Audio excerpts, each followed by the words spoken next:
You're traveling through another dimension. A dimension not only of sight and sound, but of mind. A journey into a wondrous land whose boundaries are those of imagination. Your next stop, the Twilight Zone.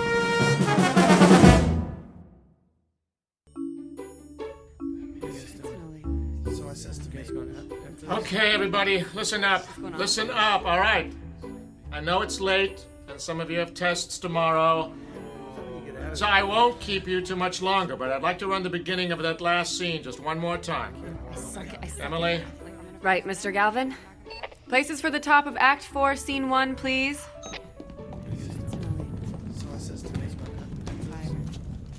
What's going on? Hey, Diane. What? Do you want to get some coffee when this is over? Rick, we're not gonna get out of here before midnight. And your point would be? Wait a second. Phil, you might want to be ready with the drop in case he decides to run the scene change. Okay. From the top of the scene, please. Sound. Ready? Go.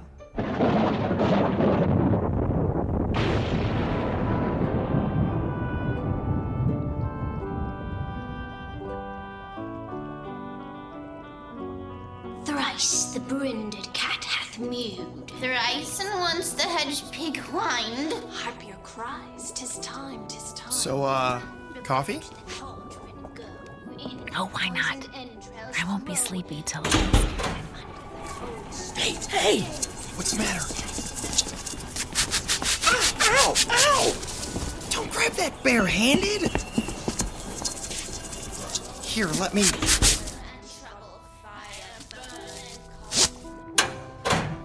It won't go anywhere now.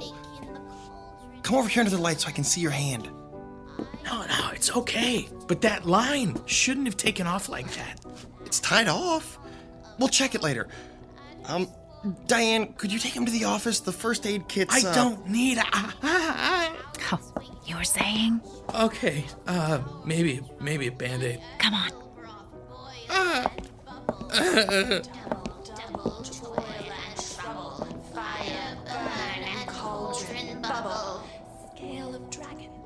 It hurts when I touch it. Easier to see out here. Ow! Ooh, you did get a rope burn there, didn't you? Yeah, I guess so. Hey, Mr. Galvin's not gonna be looking for you, is he? No, he's just running the witches scene. Lady Macbeth's got nothing until... Oh! Didn't mean to startle you. I didn't know you were here, Glenn. Came in at 11, same as always. What'd you do to your hand, Phil? Grabbed a running line. Without your gloves? Well, everybody does it once. It's the ones who do it twice that you want to watch out for. Right. Fire burn and cauldron bubble. Cool it with the baboon's blood. Then the charm is firm and good. Good. That's it. We'll pick up from there tomorrow. Sounds like you're done. I'm just gonna help Phil with his hand before we go. That's a good idea. All right, Toby. Just a few more minutes.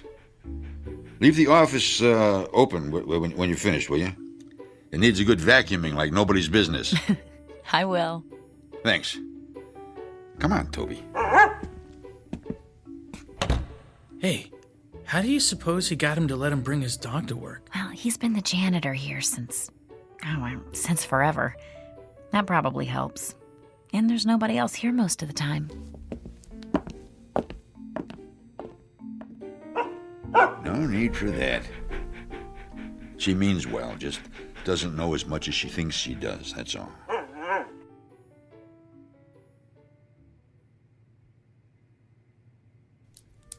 right, hold still just a second. I'm almost done. All right, I guess we're finished. 6 o'clock call for tomorrow, and as soon as your hand's wrapped up, you can go home, Phil. Unless you want to grab some coffee with us. Thanks, but I better just go home and get some sleep. Hey, do you want to come in early tomorrow? Oh, sorry. I just wanted to make sure it was clean before I put the gauze on. Wait a second. Early? What for? Won't we have to reweight that line? No. I flew it in a couple of times. It's not off balance at all. That doesn't make any sense. How could it take off like that then? There, try bending your hand. That's good. Thanks. But the line. It's probably the jinx. Jinx? What jinx? The jinx on Macbeth. It's... All right, you three, I need to clean up in here. Sorry, we're out of here. I'll tell you the story later, Phil. Good night, Glenn. Good night. It's okay, boy. Like I said, she just doesn't know as much as she thinks she does. Now, let's get to work, huh?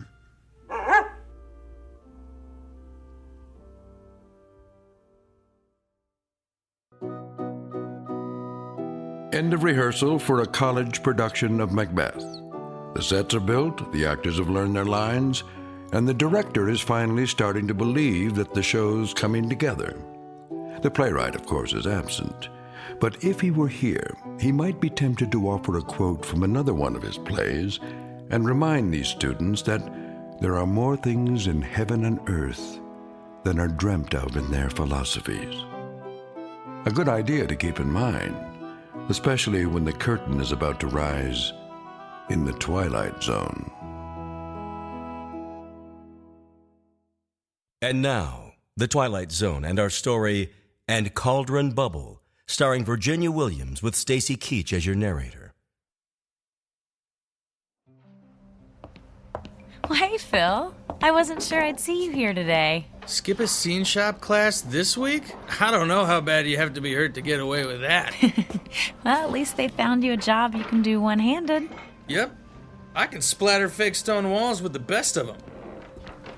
Hey, you. Hi, yourself.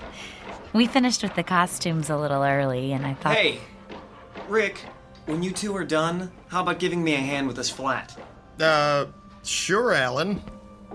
But only because you asked so nicely. Sorry, it's been a lousy day. What happened? I told you about my job, right? Scanning medical records, right? Yeah, it's a great gig, good pay. Work your own hours, take extra time off for shows. So what's the problem? The problem is somebody at the hospital figured out that they could buy some equipment, hire somebody to scan their own stuff, and take in work from other places besides.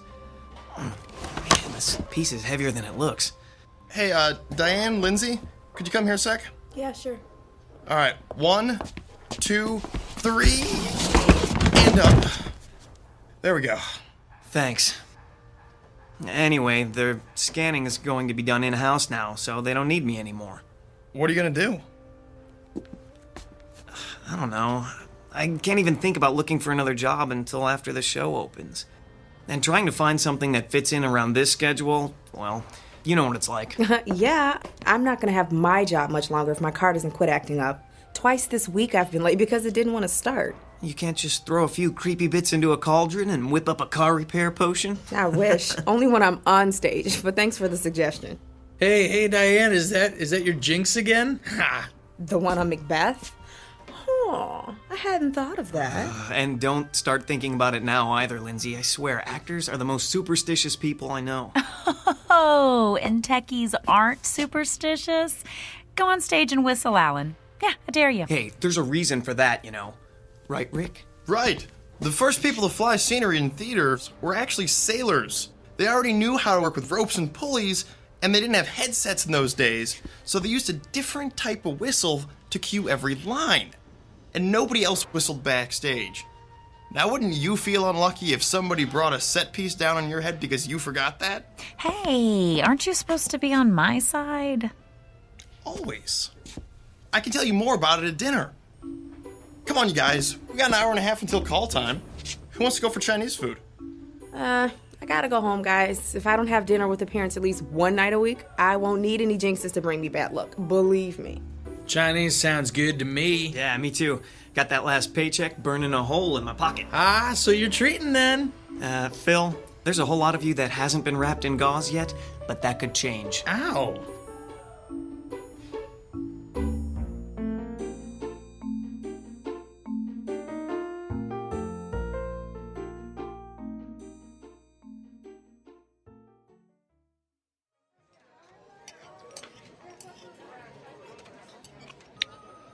Oh, here. There's still some Kung Pao chicken left. Oh, not for me, thanks. If I eat any more, I'll be able to fly the mane out just by leaning against the line. I think you're going to need a doggy bag, Diane. Make sure you don't call it that around Toby. He'd figure it was for him. He's a smart dog, Phil, but I don't think he's that smart. I wouldn't bet against it. Have you ever seen him fetch tools for Glenn? He's the only dog I've ever seen who can tell a screwdriver from a crescent wrench. I've got a better one than that, Alan. Glenn had to come in during the day once when somebody else was out, sick, and Toby came over to where he was working and scratched at the door, like he wanted to be let out. So, our old dog did that, and he was so dumb he used to forget his name. So, Glenn tells him, "I'm busy. Go take a walk." And Toby goes to Glenn's toolbox, picks up a leash, and walks off with it in his mouth. He was still carrying it when he came back. I guess they both figured that if he had a leash, he didn't have to be on a leash. I still can't figure that guy out. I know he's been working at the school for a long time, but does anybody know what he did before that? Or anything about what he does when he's not at work? I keep forgetting this is your first semester. You haven't had time to hear all of the stories yet. Some people say Glenn used to be a teacher somewhere, but he got tired of dealing with all the paperwork. Or that he was a roadie and all the partying finally caught up with him. Now that's something I'd love to see. Glenn partying, it boggles the mind. But my favorite one is the one where he's writing romance novels under an assumed name and keeping the day job. The night job for the, benefits. Oh, speaking of writing, Phil, I never got a chance to tell you about the jinx. Oh, here we go again. Oh, hush, Alan. Read a fortune cookie or something. Here's the thing, Phil. Shakespeare may have been a genius, but he wasn't above borrowing things here and there. He was a plagiarist? Ordinary writers are plagiarists. Shakespeare was, well, Shakespeare. So when he wanted to borrow something, he did. I am shocked. Alan. She won't stop you now. Beg pardon. Oh, do go on. Thank you. Okay, it turns out that when he needed incantations for the witches in Macbeth, he lifted sections out of a 16th century book on Scottish witchcraft. All those speeches are really parts of spells. But what does that have to do with being a jinxed show? Magic is a lot like electricity, Phil. It's power.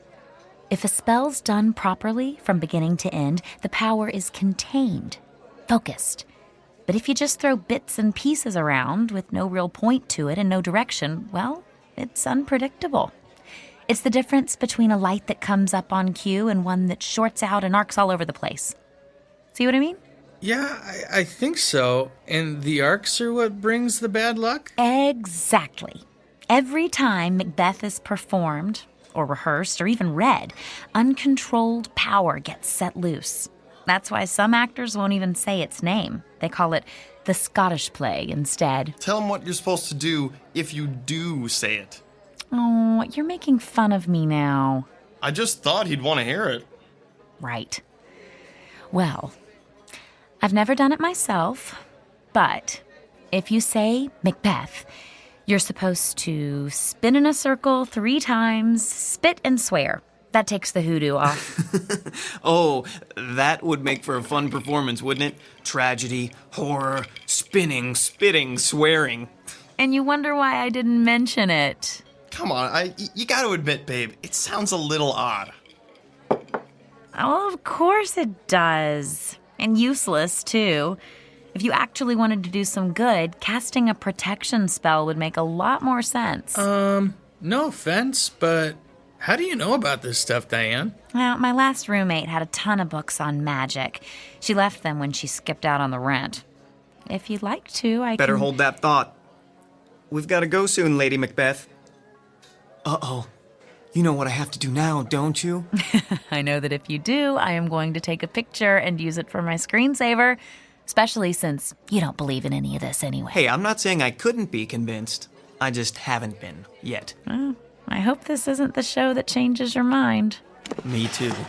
That's a cue, Phil. Let's get the check and head out of here before they realize they've stopped arguing.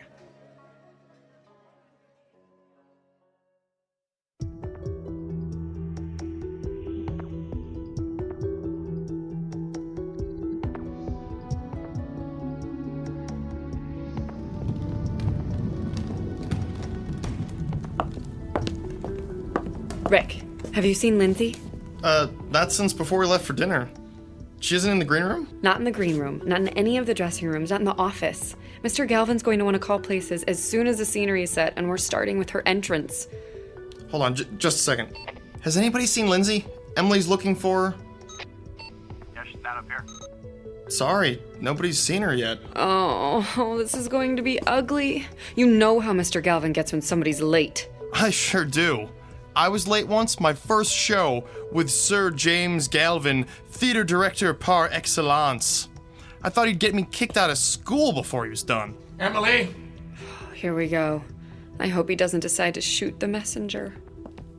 Phil? Yes. The floor's clear. Go ahead and bring in the drop. Okay. She's not here. Oh boy, I think I'm going to find a set piece to hide under and stay there. Chicken. Rick, did you know Lindsay's not in... She's not answering her cell. Try calling her parents. Maybe they know where she is. Oh, yeah. Everybody knows. I hope she's okay. Diane? Uh-oh. Yes, Mr. Galvin? Change of plans. We'll run through Lady Macbeth's speech from 1-5. Alan, bring out one of the chairs and never mind about changing the set. I'm hoping we'll be able to get back on schedule after this.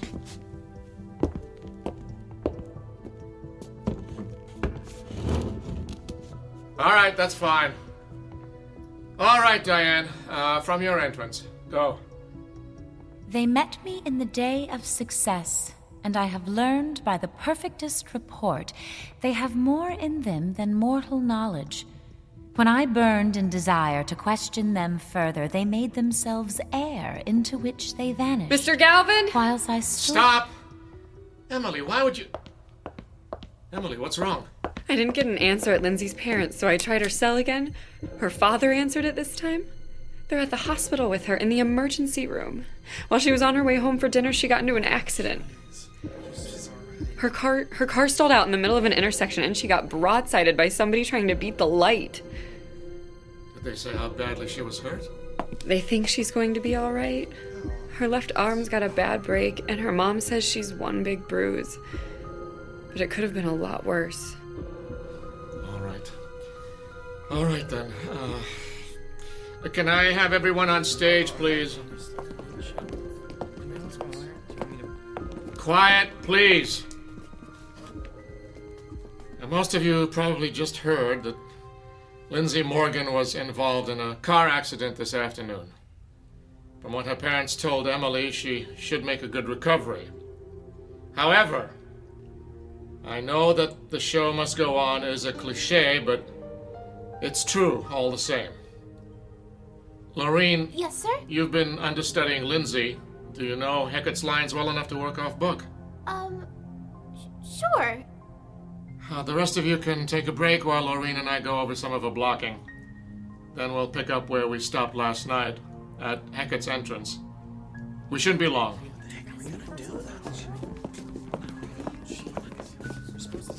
Rick, Alan, hey, can we go to the back office for a minute? Sure. Is there something wrong? Are we going to the green room? No, not right now. Come with us. What's going on? I'll tell you in a minute. Let's go.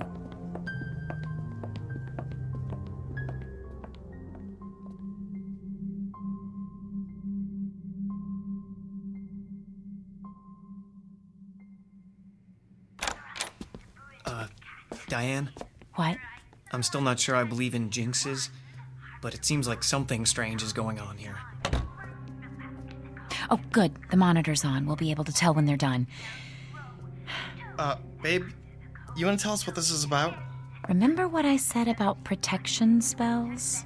Well, we need to cast one. And soon, before anyone else gets hurt.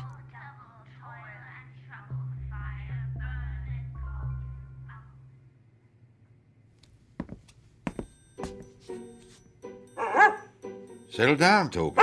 It's still early. Don't you want your dinner? I know. But there's time yet. Don't worry.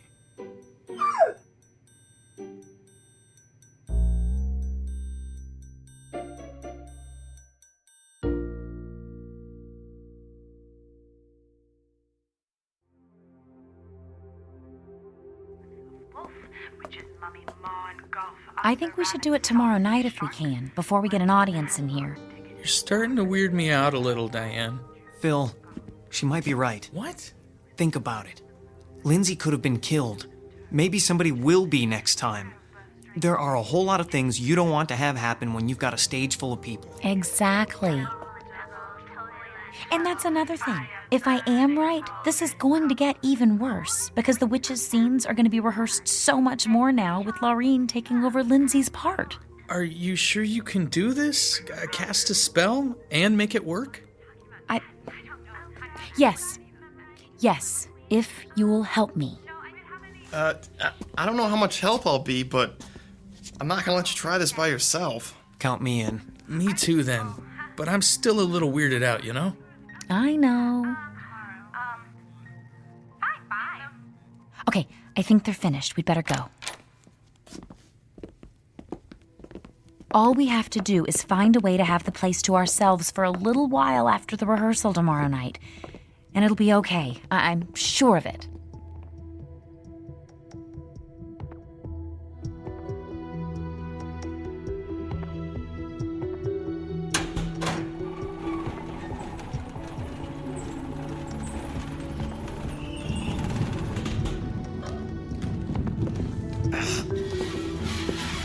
Stop!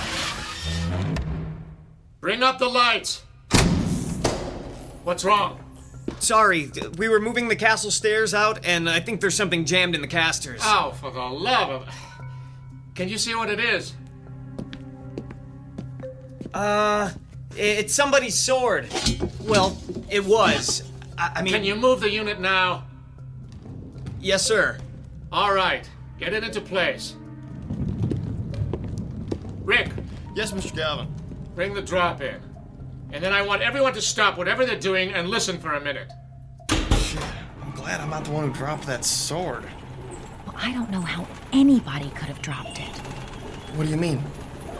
People, I'm assuming that you're all aware that tomorrow night's our dress rehearsal. That means we have exactly 2 more chances to get through this show, including tonight, before we do it in front of an audience. Is there anybody here who thinks we're ready? Nobody. Well, that makes it unanimous. Look, I went as easy on everyone last night as I could. We were all distressed by what happened to Lindsay. But we're running out of time here. So I'm telling you, start paying attention and get it together. Because if I have to choose between postponing the opening and letting you embarrass this department with a lousy performance, I know what the choice is going to be. And if it comes to that, you're all going to wish you'd gone to a nice trade school instead. Do I make myself clear? Yes. Yes, sir. Yes, sir. Yes, sir. Good. We'll pick up where we stopped. Emily? Places for the top of 5-1. Lights 78. Stand by. And go. I have 2 nights watched with you, but can perceive no truth in That sword shouldn't have been there. I think everybody would agree with you. No, that's not what I mean. They're only brought out for the fight scenes, Mr. Galvin insisted. Rise from her bed, throw her nightgown upon her, unlock her closet. Well, somebody must have been goofing around. It couldn't have gotten there all by itself, right? I don't think I have an answer to that. Well, not one I want to think about right now anyway. And besides, we have to talk about it later. My entrance is coming up. Just go out there and break a leg, then. But not really, okay? Huh? I'll do my best.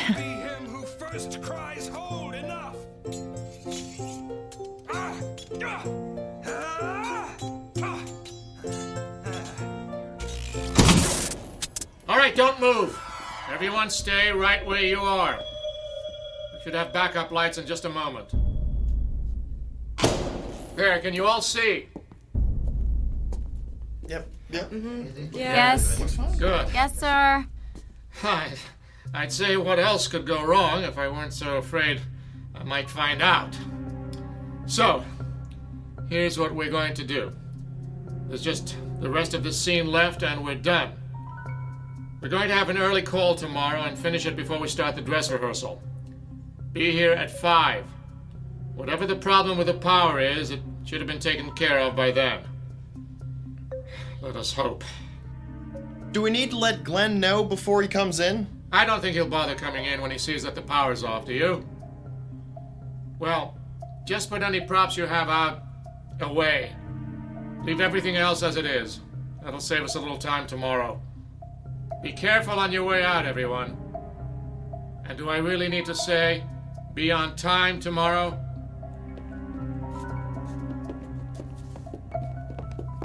Rick, I'm gonna wait behind the castle drop. Can you catch up with Phil and Alan and bring them back here? I think we finally caught a break, if nobody notices that we've stayed. Well, I don't think we'll get a better chance than this. Okay, but be quiet. Mr. Galvin may come back through to make sure everybody's gone.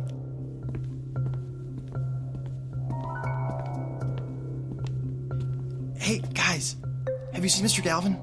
Oh, yeah. He said something about making sure we closed the door behind us and took off. I think he had it.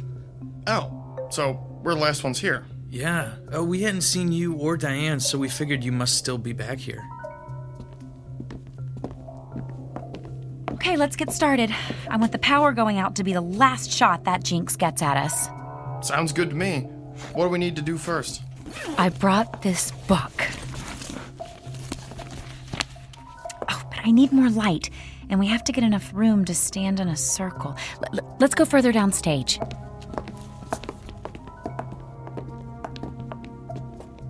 Okay, this is good. In a circle, about an arm's length apart. Just one thing. Will this take very long? I mean, what if somebody comes in to check on the power, then... Don't worry, we should be done and out of here without anyone having a clue. Alan, could you just move a little closer to Phil? There, that's better.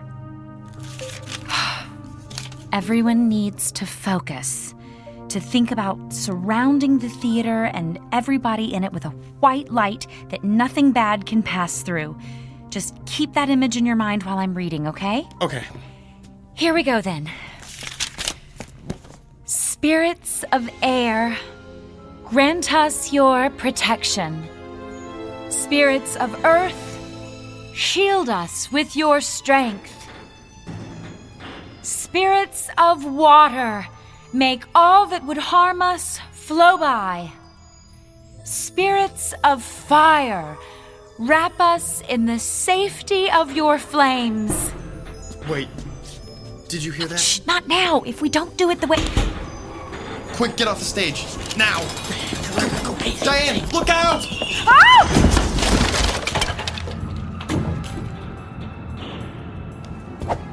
Ow. Come on, Oh. babe. You've got to get up. Ow. We need to get out of here. I can't. It's all right, Diane. We'll help you. You can do it.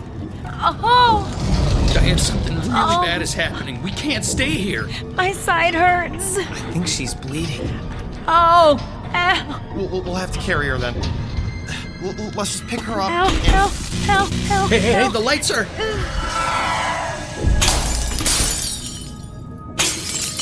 Oh, I'm sorry. I'm so sorry.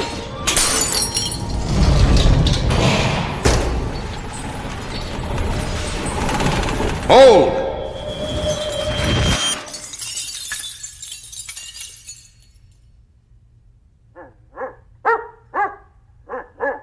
Yes, Toby, you're right. It is a mess. Glenn? How did you... Later, Rick. But Right now, there's some cleaning up to do.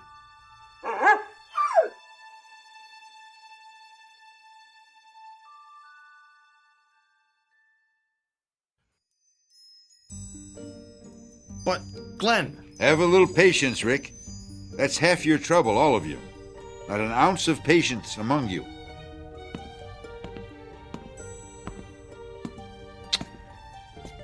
What have you been up to, Diane? Glenn, I got hurt. Yes, I can see that. Looks as though a piece of that wall flat caught you on the side when you fell. Glenn, can you help us get her to a hospital? No need for that. Just... there. What do you mean? She's... What was that? Easy, easy. It doesn't hurt now, does it? No. No, it doesn't. She must be going into shock. We need... Silence! I'm sorry, I just don't have time to argue right now. Come on, Toby. What was that all about?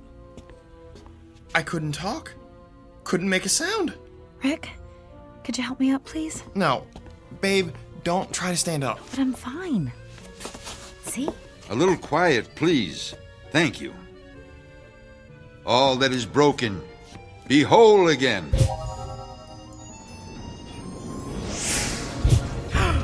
Look at that. It's all going back together. What is this? Magic. No, it's really magic. All that has fallen, rise. It really is.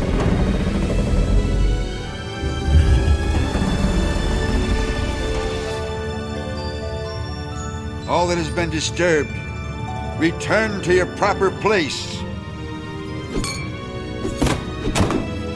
And all that is unwanted here, be gone. So is my will. So mote it be.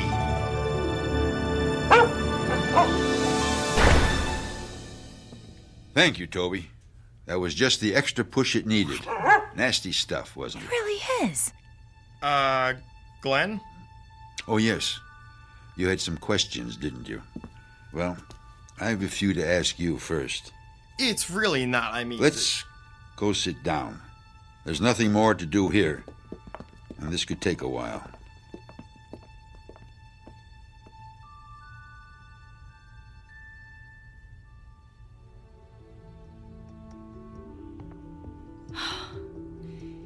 And that's all I was trying to do.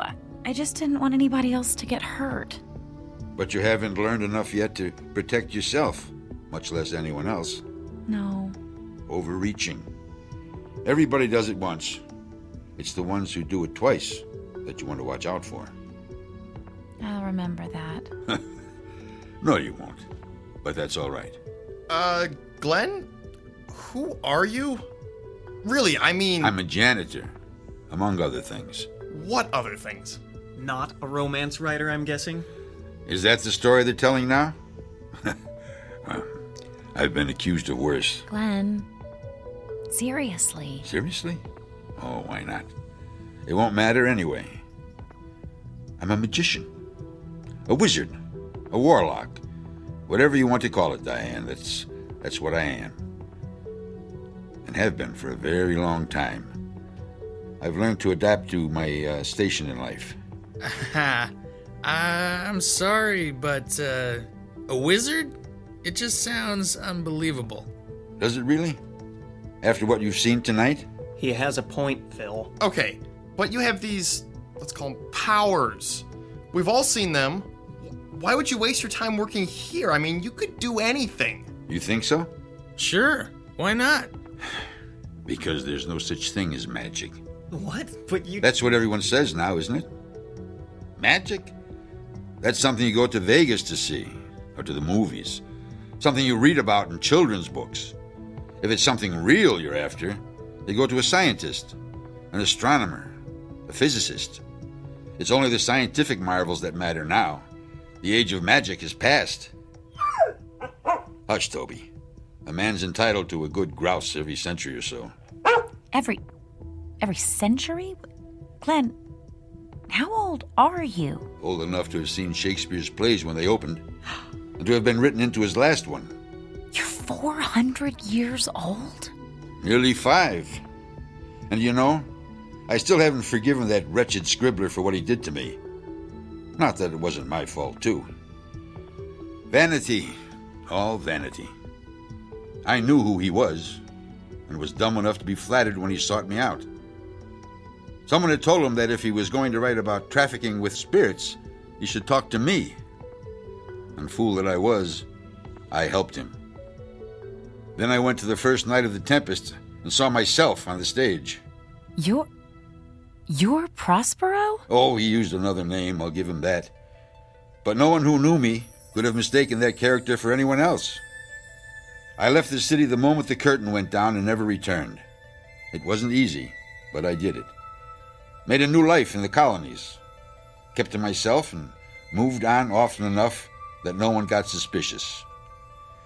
And I'm not ready to do it again just yet.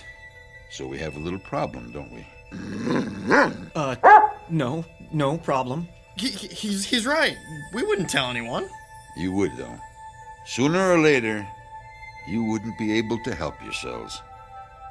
You're not going to turn us into toads or anything, are you? Phil, magic is the same as any other kind of power. You don't use any more of it than you need to get the results you want. Toads. Well, what are you going to do? Just a little thing. Forget.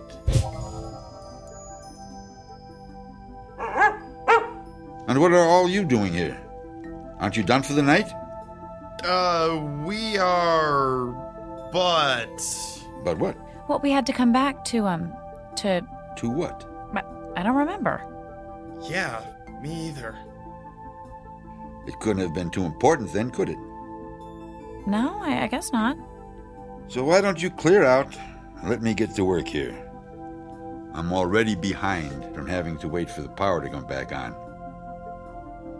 I wonder what... Huh? Oh, well. Good night, Glenn. Good night.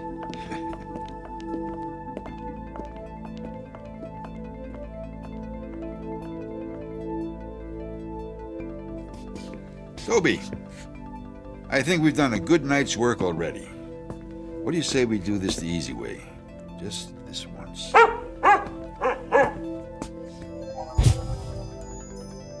There. Clean as a whistle. Let's go.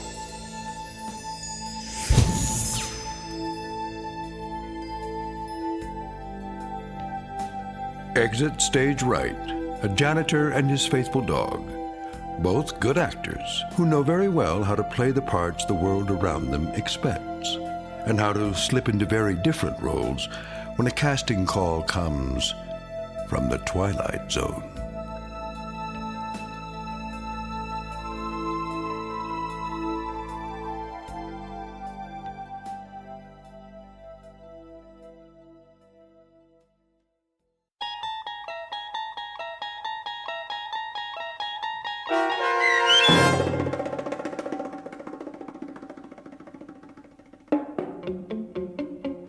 And Cauldron Bubble, starring Virginia Williams with Stacy Keach as your narrator, was written for The Twilight Zone by Christine Watson.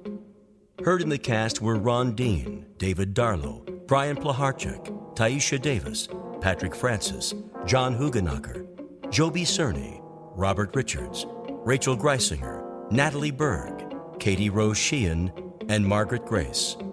The producers of The Twilight Zone wish to thank CBS Enterprises and the Rod Serling Estate for making this series possible. This copyrighted radio series is produced by Carl Amari and directed by Joby Cerny for Falcon Picture Group. Sound design, custom Foley effects, recording, and editing are produced in the Cerny American Sound to Picture Theater by sound designers Craig Lee, Bob Benson, and Tim Cerny. Music for The Twilight Zone is provided by CBS and American Music Company, Incorporated, New York. To learn more about the Twilight Zone radio dramas and to download episodes, including 6 free episodes on our homepage, visit our official website at twilightzoneradio.com. Doug James speaking.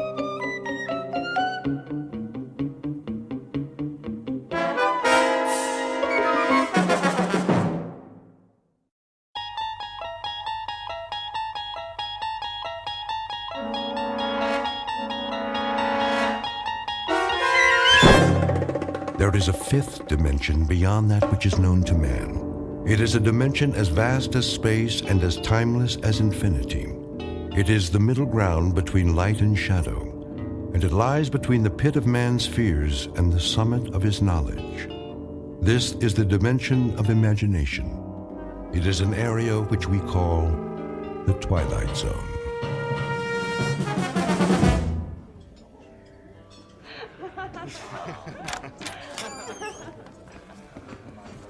Welcome to Pirate's Lair, gents. What's your poison? Pirate's Lair? Doesn't your sign say Pirate's Lair? It was supposed to say that, but that's what happens when you hire a sign painter that can't spell. Are you here to complain about our sign, or are you here to shuck and drink? He's more finicky than me. Yeah, I won't complain if you bring me a pitcher of beer. Now, I can see you're a big boy. But are you going to share, or is that all just for you? Just for me. And for you? Look, why don't you just have the painter fix the sign? It's funnier this way. It is? Why? You new to the Everglades? Sort of. I told you, he's finicky. He's a documentary filmmaker. He does the thinking. I'm his cameraman. I do the hauling and shooting. So, you're a working man, and that's why you're doing all the talking, too, so you can get to shucking and drinking. Yep. So, what's your movie about? The plight of the Everglades? I got a feeling you're the sensitive sort. Shall I bring you a Shirley Temple? Yeah, and put an umbrella in it.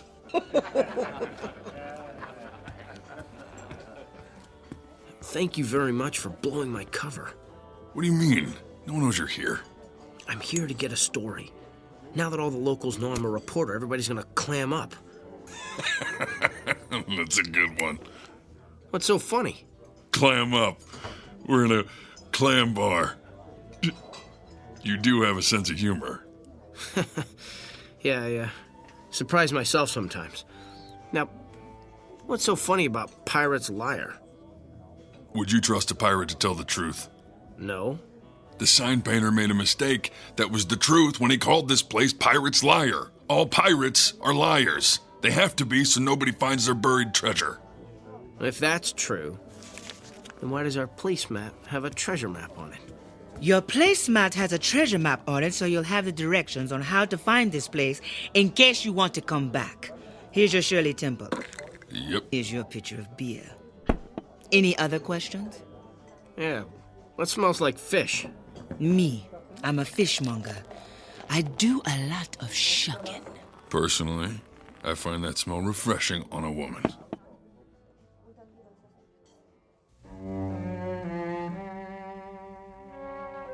Pirate's Liar, an out-of-the-way clam bar on the edge of the Everglades, a battleground for one of nature's last great struggles for survival. An environment as beautiful as it is dangerous, as filled with treasures as it is with death, and as breathtaking as the smell of fish. Documentary filmmaker Richard C. Avendon and his one-man crew Mongo Brewster are about to begin a potentially prize-winning documentary as they begin an expedition deep into unexplored regions of the Everglades and the Twilight Zone. Here's your bill. Who gets it? I do.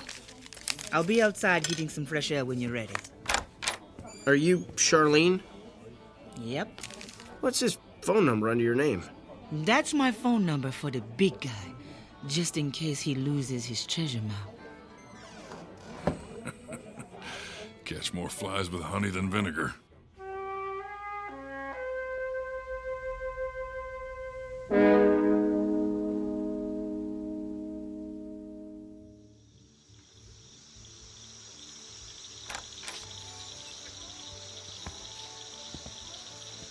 That was one great dinner. And, thanks for the wonderful service. And thank you for the wonderful tip the big guy told you to leave. So, what are you boys looking for? He's looking. I'm just carrying the baggage for him. You afraid of me? No, I just don't know where to begin.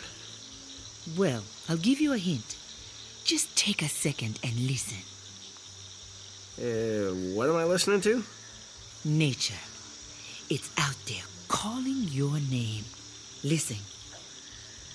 Hear that clicking sound? Yeah. Insects? Lizards? Anyway, it's frogs crushing insects' bodies. They crush those hard little shells and bony spines by the million an hour. Then the snakes eat the happy, fat little frogs. As they slither off, the birds of prey swoop down out the sky and eat the snakes. When the birds get too full to fly, They land on a log floating in the water, which usually turns out to be a nasty gator, which gobbles up the bird. Gators are sloppy eaters, and they leave little pieces of the bird fall to the bottom of the water, which feeds the clams which you just ate. Good. What you are listening to is Mother Nature perpetuating a vicious cycle that you want to save with your little documentary. Was that what you were thinking when you came here? I wasn't quite envisioning it like that. I was thinking more of... What was that? A big old bull alligator just got lucky. You want to go down there and tell him don't eat the pretty birdies? You're going to ask him if he'd like a Shirley Temple to wash it down? Stop! I know just what you're doing. You're trying to discourage me from making my documentary. You're trying to keep people away from here to protect this swamp. Why would I do that? Yeah, why would you do that? Because you're a pirate's liar. You're lying to scare me to save your restaurant. This is where your clams are. Your clams are your treasure, and you don't want anyone to have them except you. That's right, because they are so finger-licking good. Can't blame a girl for trying, can you? Hey, don't throw your cigarettes in the water. You'll contaminate it. How do you contaminate a swamp? You know, I'm getting that out of there right now.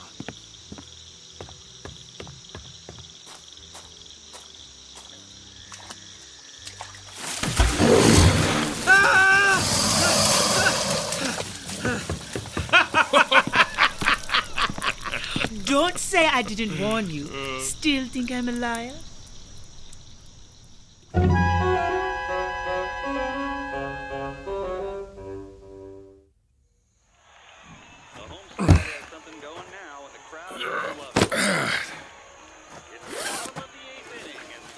Two-flash, camera bag, nightstand, microphone, cables. You got everything? Yeah. Now you're finally gonna tell me what we're looking for? The Bewinjapedi. The what? There was an Indian tribe that lived in the Everglades centuries ago. And? They disappeared. Well, if they disappeared, how are we gonna find them? I don't think they're gone. I think they're still out there. That sounds like a story right out of Pirate's Liar. You're right. The last sighting was reported at that bar by my brother 17 years ago. It was the last place he was seen alive. What happened to him? Well, that's what I'm hoping we'll find out.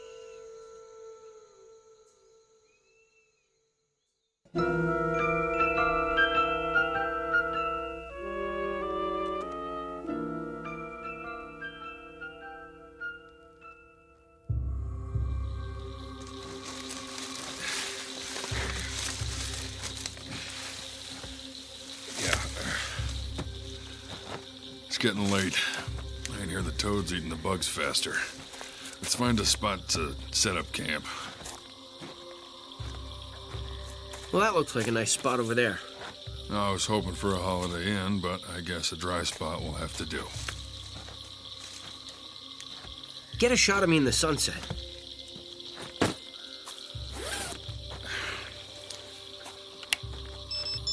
There. All right, are you gonna say anything? No, I want some brooding shots. Pensive stuff to show my inner feelings. All right, your nose is shiny. You want me to powder you down? Nah, real is good here. I want me to look like I'm suffering on my first leg of the journey. Capture me ignoring the suffering because I care so deeply. Sure. Move a little to the right. Like this? Yeah, that's good. Now, care more. How's this? You look constipated. Well, how about now? That's cliche ennui. Maybe you didn't suffer enough today. Let's just forget it. The moment isn't right. Let's set up camp.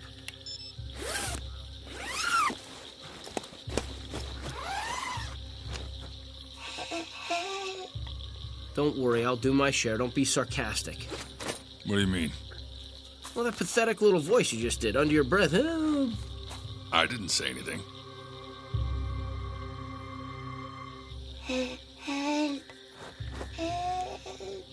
Well, there it is again. It's coming from that itty-bitty hole in the dead cypress. This hole? Hello? Oh, please. Oh, help me. That hole is too small for a person to fit through. Please put string into the hole so I can grab it. I'm stuck. How about a shoelace? What's a shoelace? Where's she been? In a hole. Take off your shoelace and drop it in.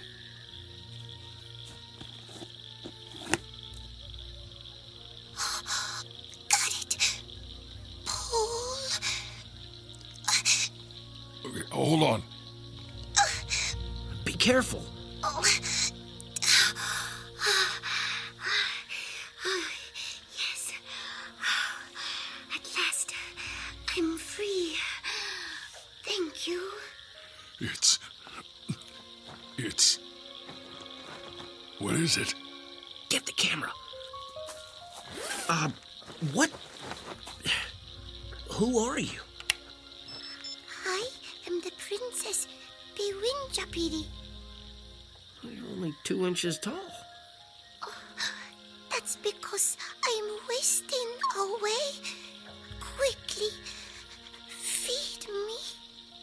Are you getting this? Yeah. Give her jerky from my backpack before she starves to death.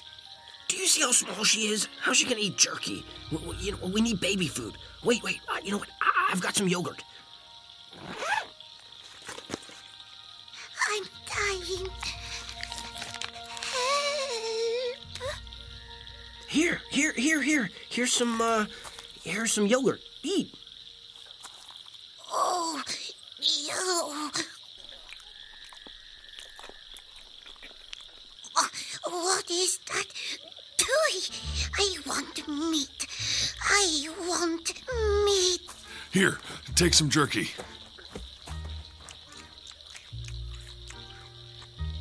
Oh.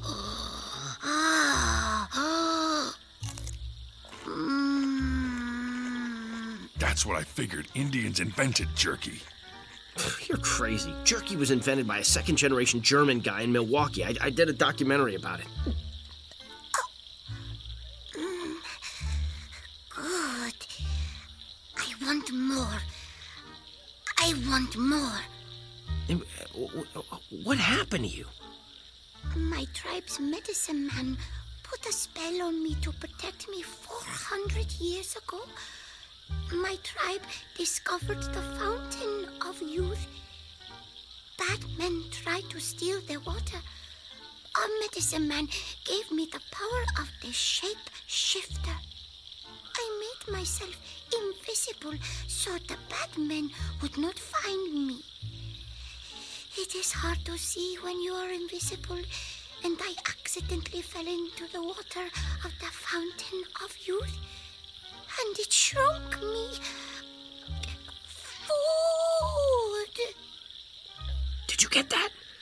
The fountain of youth? It's for real? Yeah, you live forever, but you get smaller. Everything is a trade-off. Give me jerky. Bewinjapiri likes jerky. How long have you been in that tree? 17 years. Each year the tree grew a new ring around me. I thought I was going to be crushed. I was saved by a brave man who looked like you. Wait a minute. That was my brother. Your brother was a good man. A very good man. He saved me from certain death. He sacrificed his life to save me. And now you have saved me. Are you a good man too? Hey, boss, we're losing daylight fast. It's getting too dark to shoot. Quickly, make a fire. The glades come to life at night, and death stalks from the shadows. Hide me. I am bite-size. I'll set up a tent and hide her. You make the fire. Soda, soda, soda, soda, soda, soda, soda, soda. Is that an Indian prayer? No, I'm thirsty. Your brother gave me soda. I liked it. Do you have soda? Give me soda, soda, soda, soda, soda, soda.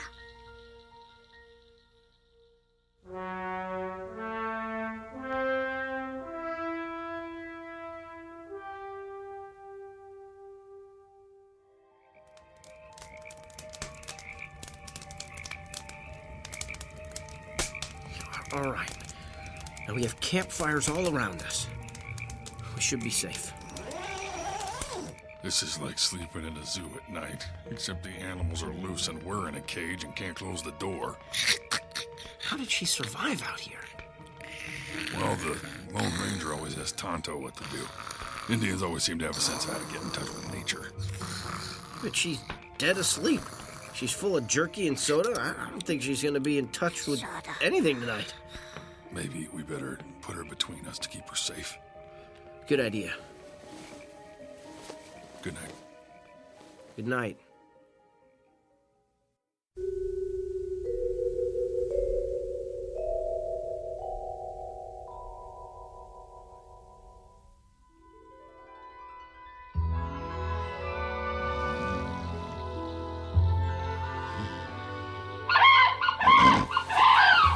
What was that?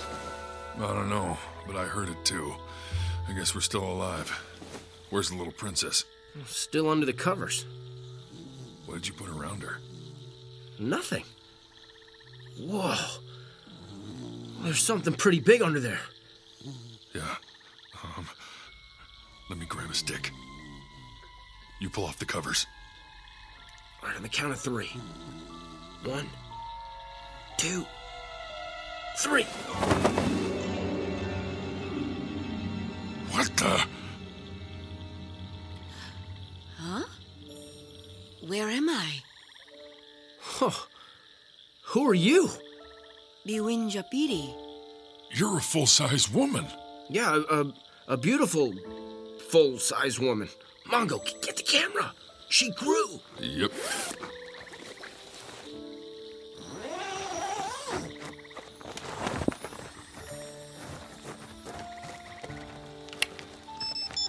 Let me stand next to her. Am I in frame?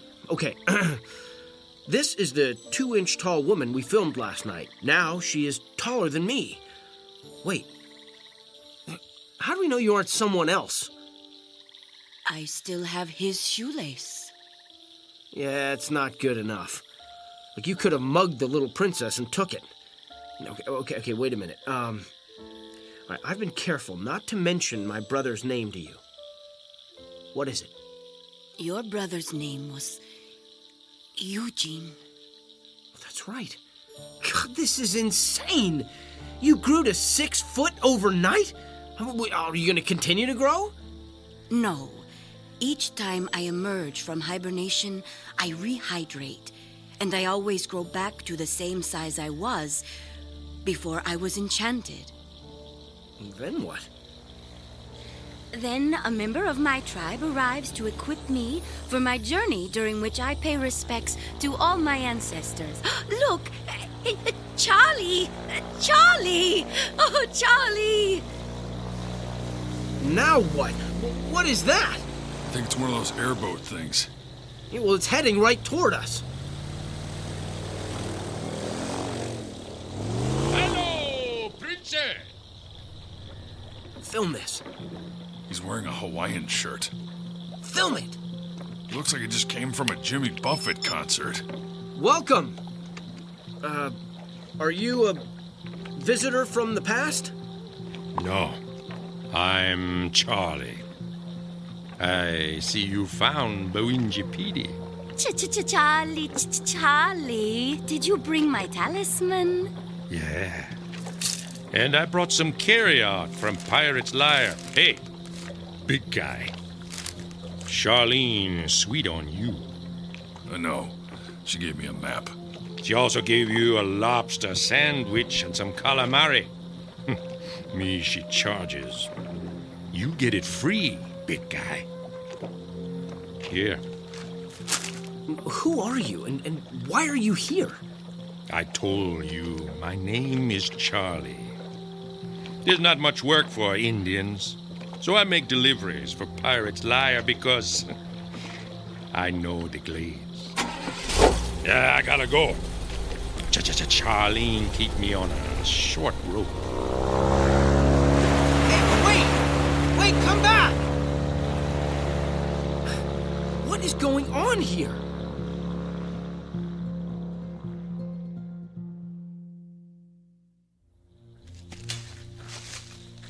We practically kill ourselves traipsing into the middle of the Everglades to find a legendary princess. Instead, we find a 2-inch tall glutton who's stuck in a tree and then grows 6 feet overnight. Then an Indian, who delivers carry-out to the middle of nowhere in an airboat, gives her a magic talisman and then takes off without warning and strands us. I mean, this all seems mighty strange to me. 17 years ago, my brother died out here. I want some answers. Is there any more jerky left? No! Tell me how my brother died. The Everglades claimed him, just like they have claimed me. We are both part of the Everglades forever. Yeah, but my brother is dead, and you are alive. This is because the Everglades chose to give me the gift of eternal youth. But they also have taken my life. What does that mean? My tribe is gone. My parents, grandparents, brothers, sisters, husband, and friends died centuries ago.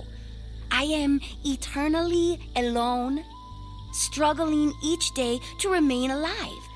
Your brother, like you, sought to find me. I never asked for that or wished for that. He discovered my hiding place and learned how I could hibernate and live off my own body like a bear, but much longer. I filmed a special about bears.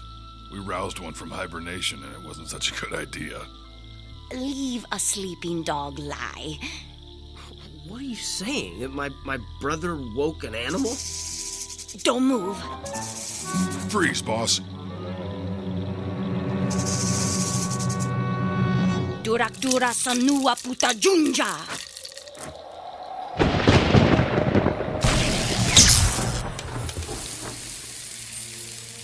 Whoa. That's something National Geographic won't believe. I got some great shots of that action. What was it? A snake? Look behind you. Ah! Oh. That thing is 4 feet long. How did you kill it? My magic talisman. It keeps me safe. Well, you didn't have one when we found you. Just before I hibernate, my body absorbs the chemicals from the talisman to keep me alive. Will you help me reach my hiding place for the next 17 years? Can we film it? Yes. As long as you never reveal where I am. Deal. Let's go.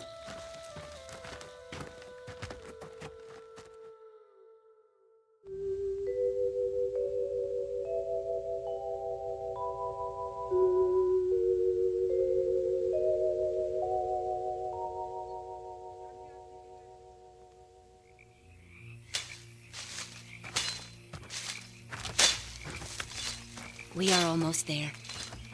But it is too dangerous to travel at night. We should camp here. All right. I'll pitch the tent. You two find firewood. And be careful. She's got the talisman. We'll be fine. You be careful.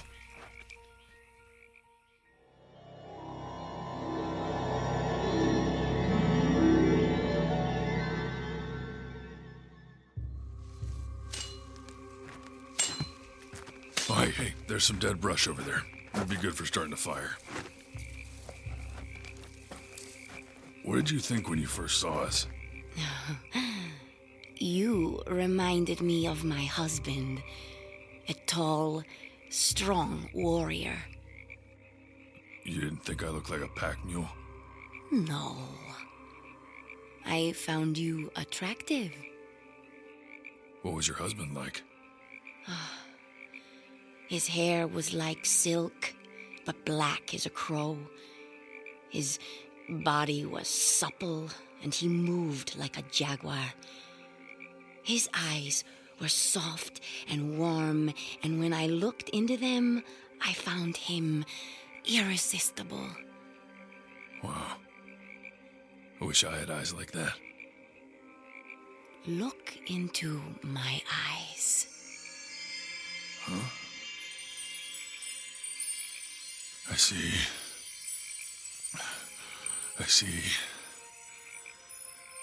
Irresistible beauty. And a beautiful, soft, mossy clearing. Close your eyes and turn around. Now open them. What do you see? A beautiful, soft, mossy clearing where the dry brush was. How did you do that? This is my home, and it is my time. Come lay down with me. What? Tonight, it is 17 years since I walked the earth. But tonight, it is also 400 years since I kissed my husband. Please mate with me. Oh boy. Okay.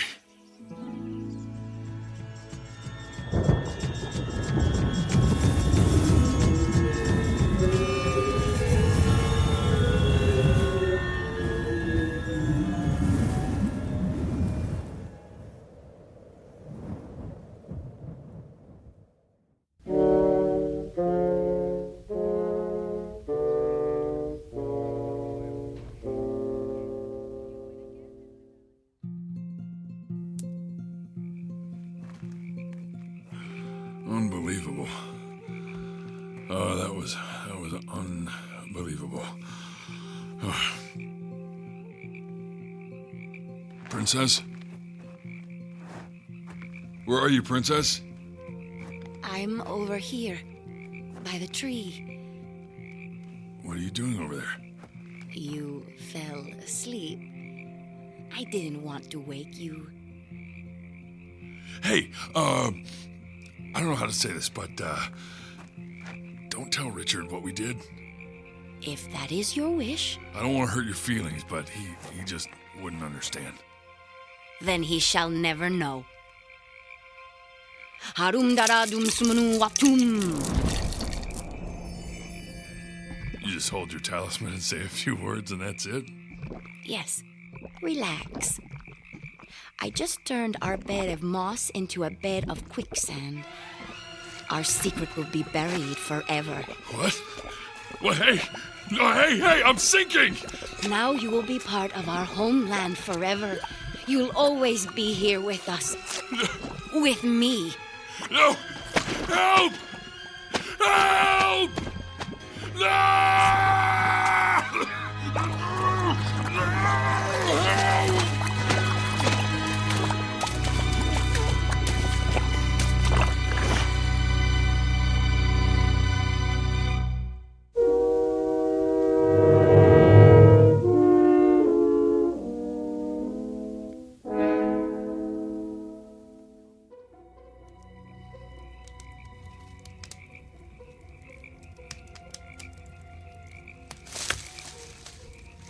Who's there? Who's there? Biwinja Biri. Where's Mongo? Mongo drowned in quicksand. What? Nature claimed him. What? Couldn't you help him? I tried, but there was nothing I could do. Well, now what? You and I become the pack mules and continue our journey. He would not have wanted us to quit. He knows how important this is to both of us. I must honor my ancestors. You must complete your documentary and dedicate it to your brother and your friend. Put out the fire. Let us travel to my hiding place right now. A canoe is hidden close by for our journey.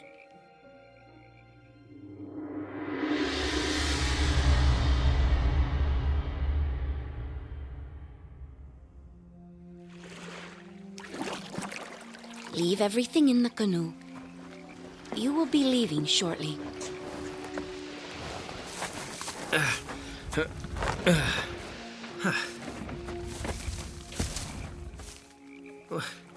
You don't want to keep anything here with you? You have given me everything I need. Ah! What's wrong? My shoulders are cramping. You must have paddled too much. Turn around. Let me massage your shoulders.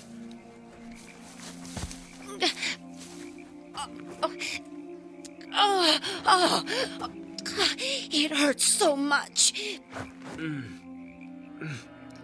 I'll try to be gentle, but you got a lot of swelling. Did something bite you? Two huge welts are forming on your back. Oh no. The skin is splitting. Oh, good. Good. Oh. Your skin splitting is good? Yes. That means it won't hurt anymore soon. This happens every time I reach full size. Oh. This has happened before? Yes. I hate it, but I love it. You mean like no pain, no gain? No! Watch. This is really something.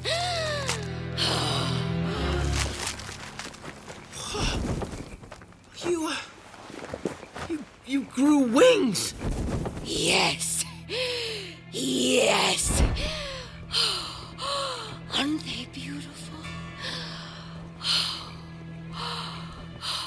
Yes, absolutely. It's one of the most amazing things I've ever seen.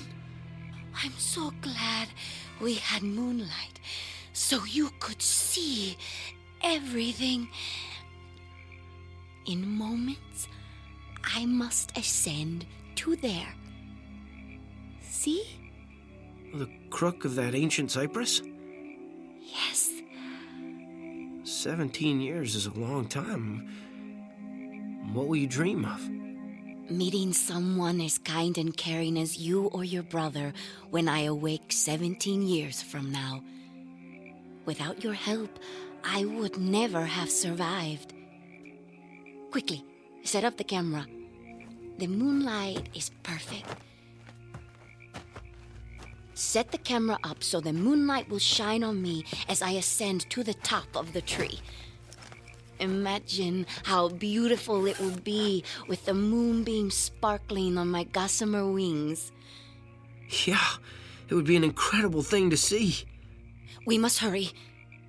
But before I go, I must do one last thing. What?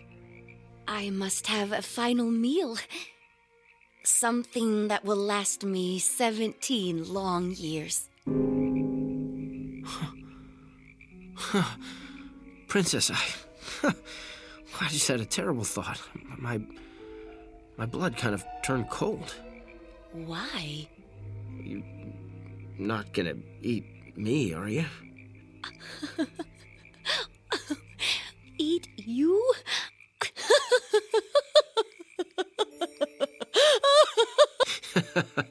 This is a pretty far-fetched idea, huh? Let me put your mind at ease. No, I am not going to eat you. I feel pretty stupid now. Silly me. I just wanted some more jerky and a soda. I love soda. Well, that I can give you. Here. Jerky and soda. It's a special treat I won't have for another 17 years. As I told you, I will survive on my talisman. Start the camera. Okay. All right, and we're rolling. Is the moonlight perfect? Yes, look. A flock of birds is flying in front of the moon. How beautiful. That is a sign that it is time for me to go. Wow. This is awesome. Goodbye. Goodbye. I'm so sorry. I thought you were gonna eat me. Don't be silly, my love. I saved you for my children. What? Those weren't birds crossing the moon, Richard. Like a locust, I reproduce once every 17 years. And those are my hungry babies coming to eat you.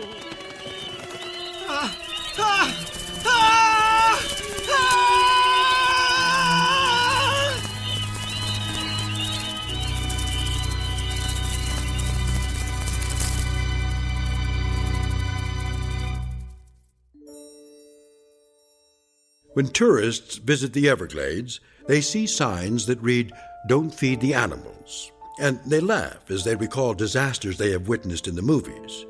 They can't imagine something like that happening in the real world to real people like them. But like all clever predators, Mother Nature is very patient and has a special way of protecting what is hers. And every once in a while, tourists take a step or two off the beaten path and go beyond the boundaries of nature to discover something new and different. So if you do visit the Everglades and see a sign that says, "Don't feed the animals," heed its warning, because Mother Nature always encourages her pets to bite the hand that feeds them. In the Twilight Zone.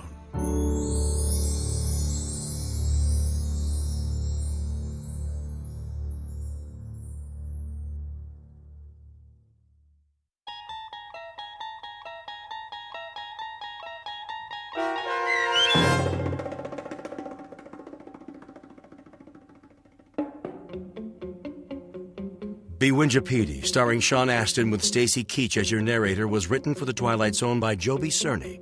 Heard in the cast were Christopher Sullivan, Elizabeth Lido, Tehran Patton, Oksana Fedonishin, and Roger Mueller.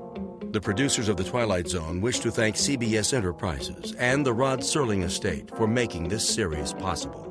This copyrighted radio series is produced by Carl Amari and directed by Joby Cerny for Falcon Picture Group. Sound design, custom Foley effects, recording, and editing are done in the Cerny American Sound-to-Picture Theater by sound designers Bob Benson and Tim Cerny. Music for The Twilight Zone is provided by CBS and American Music Incorporated, New York. To learn more about the Twilight Zone radio dramas and to download episodes, including 3 free episodes on our homepage, visit our official website at twilightzoneradio.com. Doug James speaking.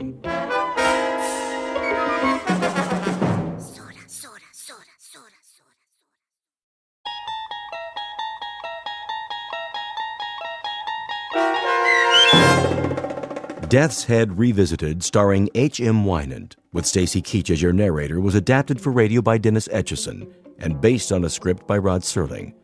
Heard in the cast were Maggie Carney, David Darlow, Richard Shavsden, Peggy Roeder, James Schneider, Carl Amari, Doug James, and Roger Wolski.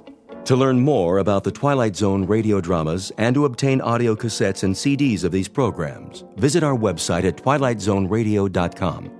The producers of The Twilight Zone wish to thank CBS Enterprises, Carol Serling, Dennis Etchison, Dick Brescia Associates, Claire Simon Casting, Terry Jennings, XM Satellite Radio, Sirius Satellite Radio, our sponsors, and our radio affiliates for helping make this series possible.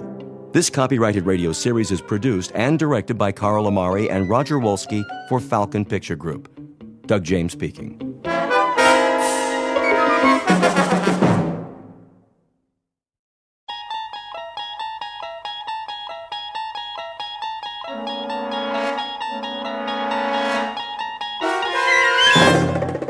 You're traveling through another dimension. A dimension not only of sight and sound, but of mind. A journey into a wondrous land whose boundaries are those of imagination.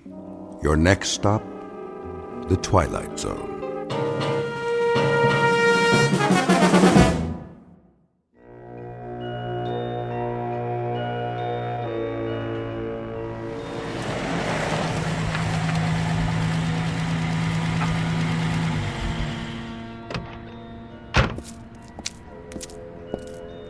Here we are, sir.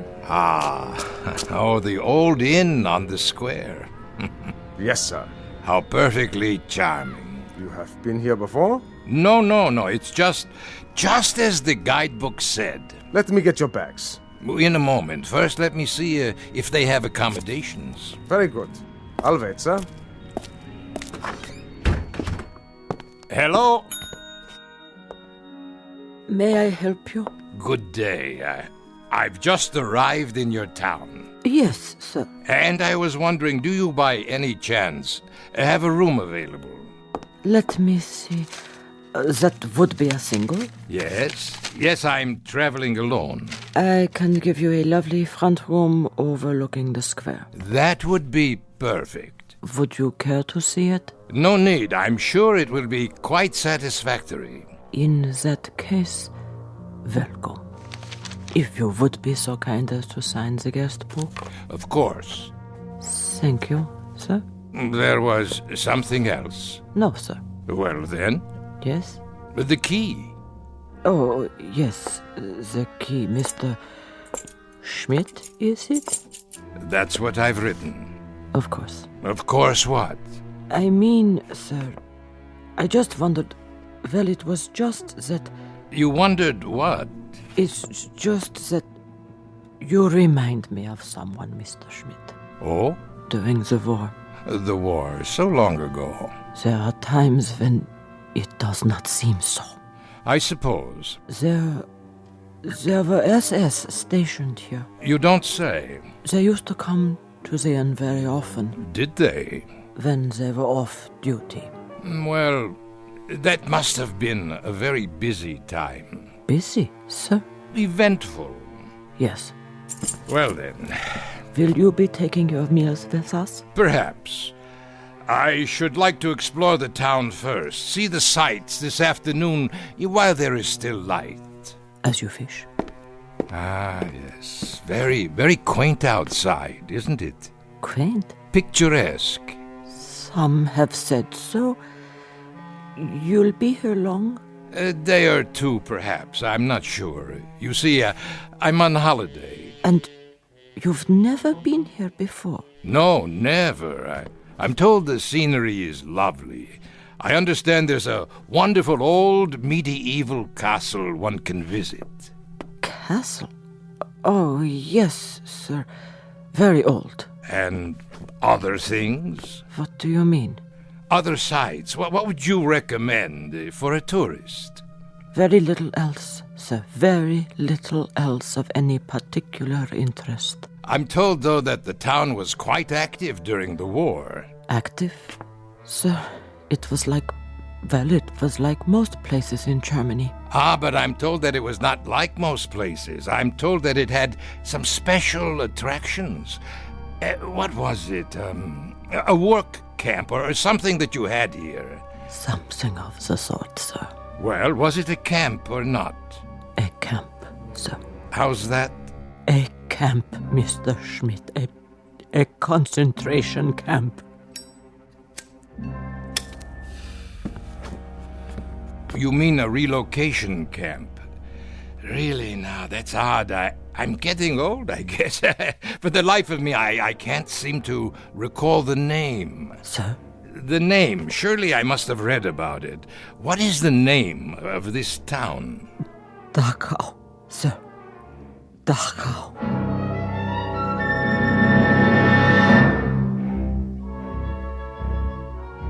Mr. Schmidt recently arrived in a small Bavarian village which lies 8 miles northwest of Munich. A picturesque, delightful little spot once known for its scenery, but more recently related to other events having to do with some of the less positive pursuits of man. Human slaughter, torture, misery, and anguish. Mr. Schmidt, as we will soon see, has a vested interest in the ruins of a concentration camp. For once, some years ago, his name was Gunther Lutz. He held the rank of captain in the SS.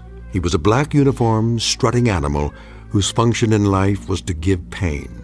And like his colleagues of the time, he shared the one affliction most common among that breed known as Nazis. He walked the earth without a heart.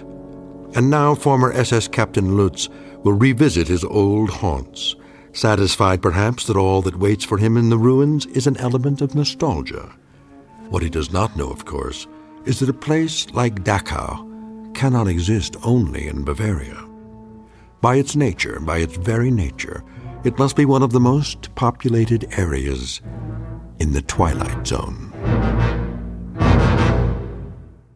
And now, The Twilight Zone and our story, Death's Head Revisited, starring H.M. Wynant, with Stacy Keach as your narrator.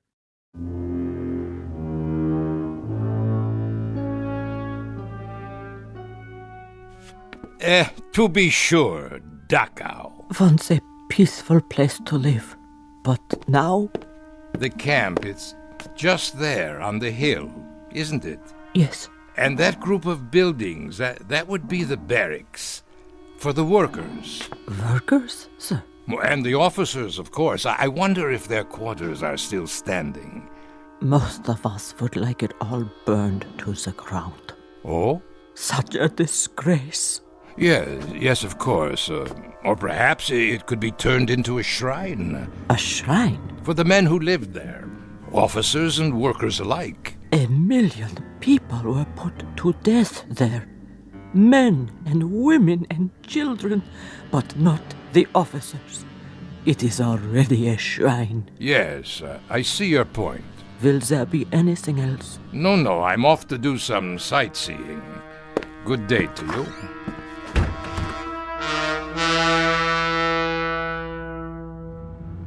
You are on holiday, Herr Schmidt. What did you say, driver? The trip, sir. You have come here for pleasure? Pleasure?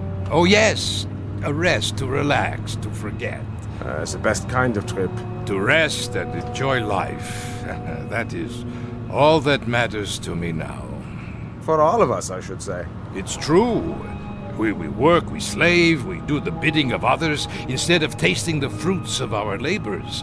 And then one day a man asks himself, what is my reward for so much sacrifice? Most certainly. Selflessly, year after year. Not what we would have chosen, perhaps. Not what we would have chosen at all. No. Never mind. I'm an old man. You would not understand. But I do, sir. How could you? You are so young. Perhaps. But it seems to me, sir, that each of us makes his own reward. And eventually it will come. What we deserve most. The true product of our labors. Of seeds sown long ago. Not only for others, but in the end, for ourselves. Would you agree? You are quite a philosopher. Only a taxi driver. And you enjoy this occupation of service? Oh, yes, very much. I am a fortunate man. How so? My needs are simple. I bring comfort to others in some small way. It is the best work anyone can do. Is it? My parents. They suffered greatly in the war. They knew very little of comfort. The war. So much ancient history. But not yet forgotten. For some, perhaps. For myself, I hardly remember any of it. And yet, you have returned. On the contrary, I've never been to this village before. My apologies. I thought because you wish to see the camp. I'm a teacher of history, that is all. And a student as well of historical places. Of course, Herr Schmidt. The camp is just ahead. But look, no one has kept it up. Very few people come here. The road, the grounds, the wire fences, the buildings, even the guard towers, the entire compound is rotting, falling apart. There is no reason to maintain it now. Perhaps you would rather visit the castle. No. This is what I came to see. Very well. A disgrace. Stop the car. Yes, sir? Yes, at the gate. Let me out. You are going in? Of course I'm going in. I've come all this way. I shall wait for you then. Return in 2 hours' time. 2 hours? There is much to study, notes to be taken, you understand. As you wish. That should be adequate. I'll come back to this spot, then, in front of the gate. Yes, yes. And kindly be punctual.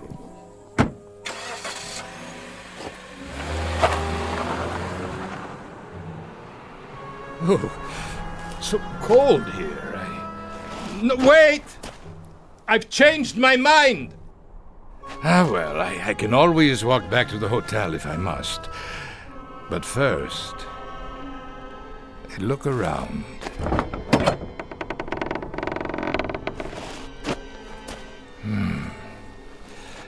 Everything seems so small.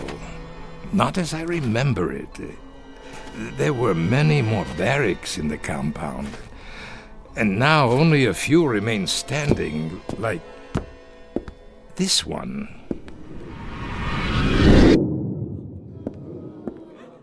All right, pigs. Up, up, up! Time to greet the morning. On your feet!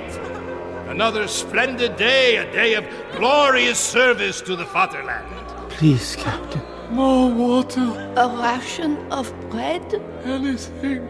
I beg you. I'm pleased to bring you news. News? What has happened? The war. It is over. Even better. It snowed during the night, but the temperature's only slightly below zero. So, you will assemble in the yard at once. Do not trouble yourself with clothing for the occasion. First, we do some simple exercises to increase our physical strength. Not now. I have no shoes.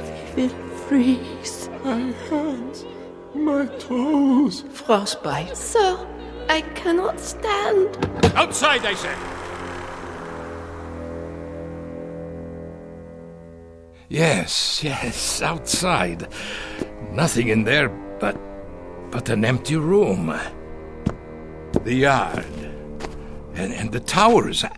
I remember. Next to the punishment posts. 1, 2, 3. At least they still stand. What's that?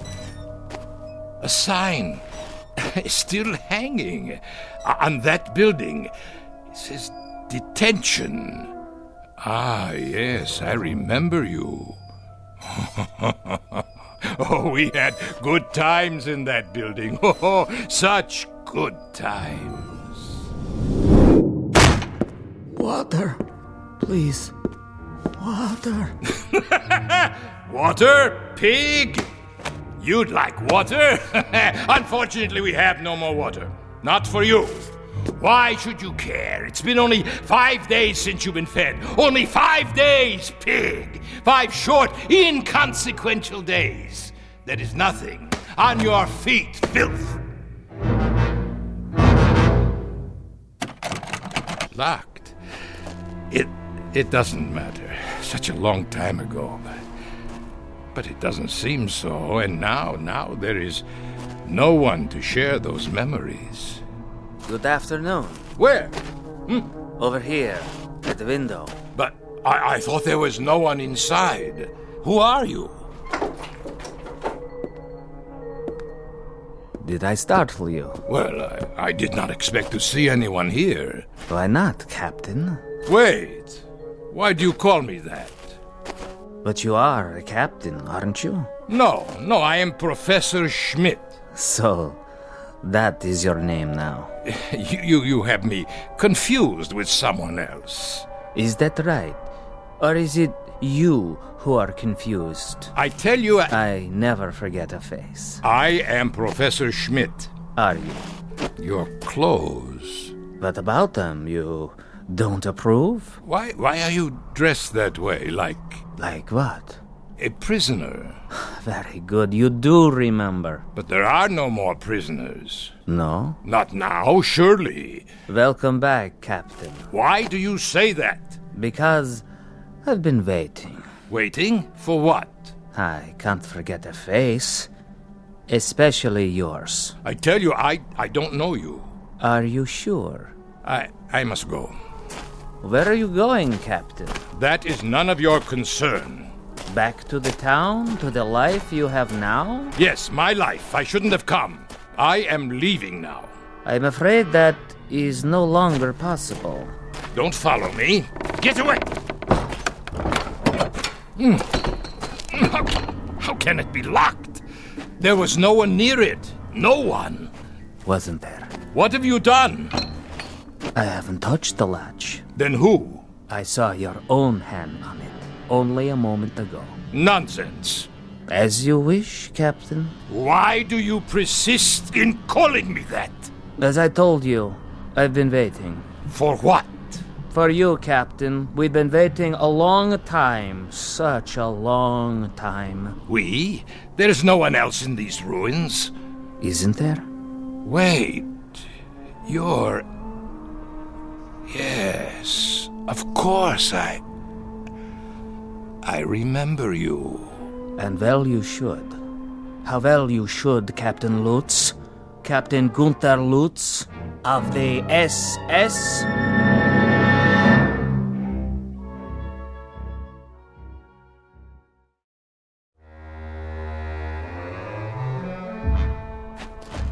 Becker, is that you? So you do remember me. Remember you, Becker? Of course I remember you, my prize pupil. How kind of the captain, after so many years. That's what I used to call you, isn't it? You don't look so bad, Becker. No, as a matter of fact, you look quite well. You don't seem to have changed at all. Neither have you, Captain. Not really. That's why I didn't recognize you. You haven't changed. But how can that be? It isn't possible. Why, it's been years. A great many years, Captain Lutz, since we last saw one another. And now you must be what, the caretaker? Of course. That is why you're dressed like a prisoner. You are the caretaker here, aren't you? In a manner of speaking. Why, Becker, I must tell you, this is not only a surprise, it's a rather pleasant surprise. For me too, Captain. Isn't it odd? How so? It's odd that our paths cross again and we meet now under somewhat happier circumstances. Happier? Yes, for some of us, happier.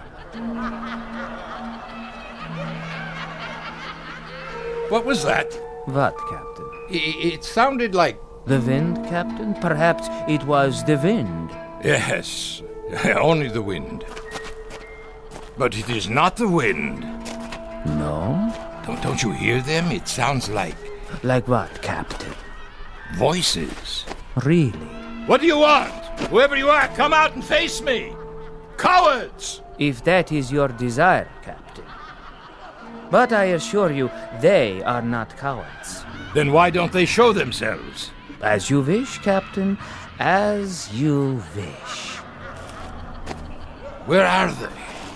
They disturb you, Captain? Stop calling me Captain, please. I'm not a soldier anymore. Soldier?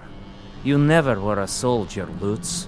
The uniform you wore cannot be stripped off one's skin quite so easily.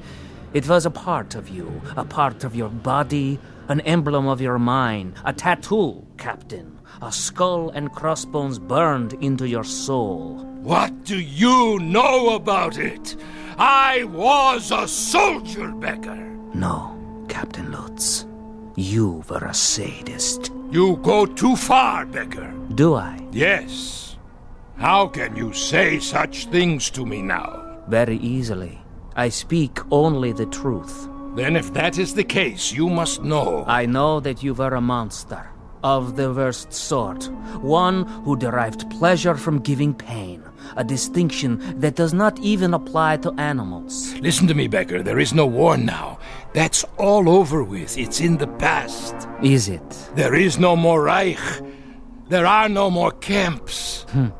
How convenient for you to think so. Oh, it is ridiculous.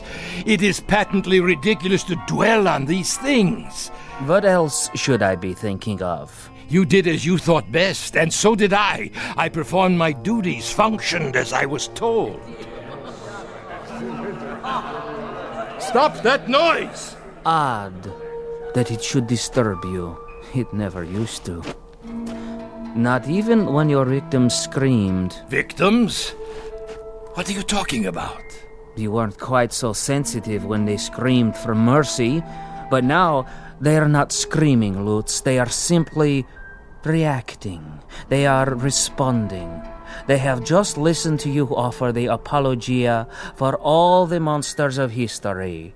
We did as we were told. We functioned as ordered. But that is the truth. We merely obeyed directives from our superiors. Familiar, is it, Captain? Stop this. It was the theme music at Nuremberg, the new lyrics to the Götterdämmerung, the plaintive litany of the master race as it lay defeated and dying. We were never defeated. We were betrayed by disloyalty from within, infiltrators, spies. Always the fault of others. We did not do, others did. We did it, but others told us to. Or someone else did it, but we never knew it was done. Captain Lutz, 10 million human beings were tortured to death in camps like this. The diseased, the lame. Women, children, tired old men. They could not contribute. You know nothing of history. In time of war, there is a hierarchy. There must be. Only the strongest survive. So you burned them in furnaces. Our facilities were inadequate. But you murdered them nonetheless. Not just the Jews, but the gypsies, the communists, the outsiders. You shoveled them into the earth. You tore up their bodies in sadistic rage. And now you come back and wonder that the misery you've planted has lived after you?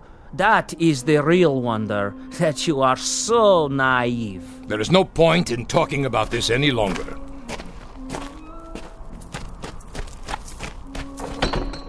I told you I have to leave, Becker. Why did you come back, Captain Lutz? You changed your name. You are quite safe down in South America. What could possibly have brought you back here? One misses his homeland, Becker, the fatherland. One grows nostalgic for the good old days, when one was young and strong. I had hoped that with the passage of time, sanity would return. People would be willing to forget the little mistakes of the past. They would not succumb to these primitive cries for vengeance. Little mistakes. Little mistakes.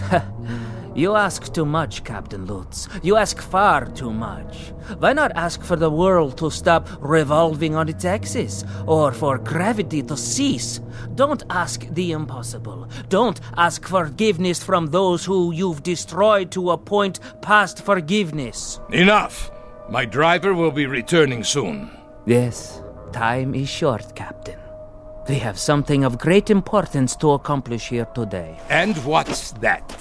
It's time for the trial. Trial? The court is convening in Compound 6. The court, is it? Well, what is this nonsense? Is this a joke? No joke. Your trial, Captain. Trial? For what? You are to be tried for crimes against humanity. By whom? Who will try me? You're insane, Becker. You were insane when I used to string you up and... That's right. When you used to string me up, Captain, suspended over a hot pipe and feed me salt water until my tongue swelled. Burn me with cigarette butts and laugh at me when I screamed for you to please put an end to it. To have mercy and kill me. Your memory is quite good, Captain. Quite good indeed. Shall we go now? The court is waiting. Let me out! Someone! Let me out of here! There is no escape. There was not then, and there is not now. Nothing has changed. You think the fences are in disrepair? Look again. They are secure, as they were when you were in charge. It is only fitting, wouldn't you say?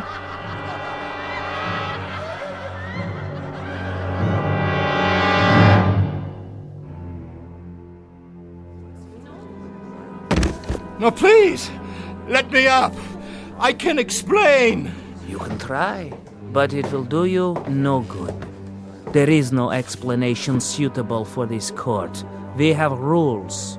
Who are these people? Greetings, Herr Captain. Welcome. Won't you join us? We welcome you to the house of pain. Do you not know their faces, their bodies? Then, starved, tortured, beaten, for they are your legacy. You made them what they are. Now then, shall we proceed? Please, please, this is inhuman treatment. Not fit for a pig. Precisely. Read it. Read the charges. The inmates of Compound 6, Dachau Concentration Camp versus Gunther Lutz, Captain SS. I am entitled to a military tribunal. Indictment 1, that he condemned to death without a trial 1,100 human beings. 1,100? Where did you get such a number? Indictment 2, that he did maim and torture without provocation. Rubbish.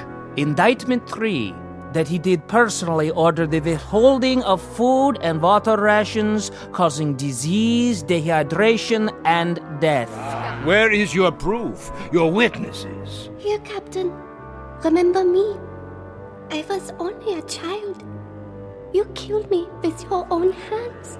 Indictment 4, that he did deny medical treatment for the sick and ailing in violation of all rules of international law and common humanity. We did not have proper supplies. Our resources went to the front. To the officers? For leadership.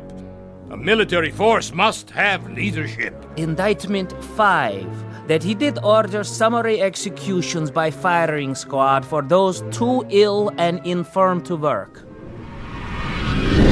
1, 2, 3, fire! There, that will teach them the penalty for refusing their duties.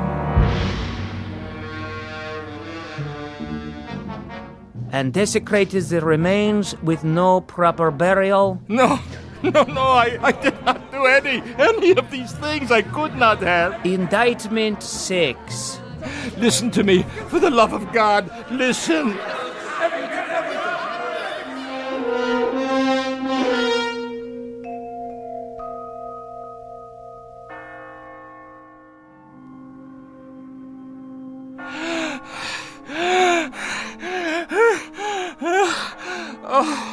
What?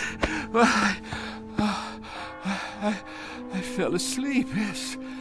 Yes, that's it. I've been dreaming. The courtyard outside.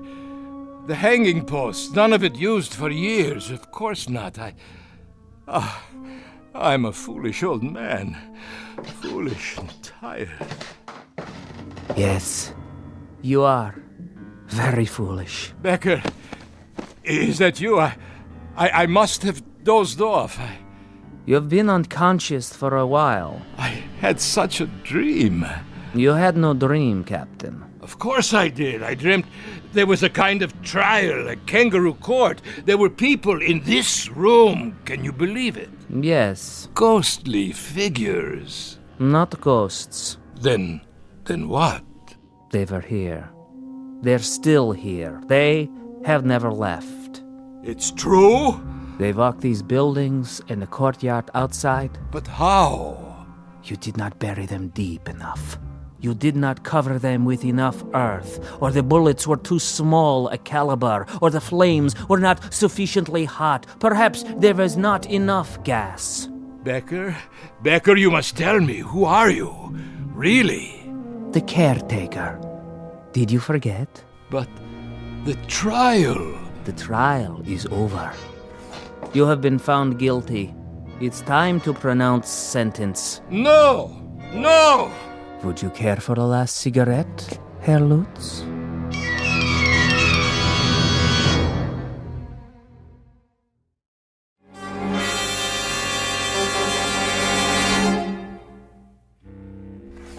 Yes, Lutz, it's time. For what? For the sentence. You are going to pronounce sentence? This is what you have in mind now? You will pronounce sentence and then you shall execute the sentence? Is that correct? That is the procedure, as always. And who? Who is there to carry out the sentence? Do you see anyone outside the window to help you? Anyone at all, do you? They are here. I see no one. Are you blind? Here, look for yourself. There! Pigs! Filth! You will assemble in the yard. You will crawl out of your graves to see that justice is done. You will pass sentence on Captain Lutz. Brave victims. Where are you now, eh? Not so brave at all, I should say. They won't answer. Why not? Your authority no longer applies here. But yours does. I am all that is left, and you are no longer a captain. You have been stripped of your authority as of this moment. Oh, I see. Do you? Then where is the judge? Where is the jury? The executioner? You are still obsessed with procedure. Shall I tell you where they are, Becker? They're in your mind. You have hatched them out of your hatred. You have planned your vengeance out of the crazy quilt of a warped imagination sewed together with little thin threads of wishful thinking. Why didn't I kill you when I had the chance? Why didn't I? But wait. Yes? I did, Becker, I did kill you. Ah. Your memory is no longer so conveniently selective. Yes. I killed you the night.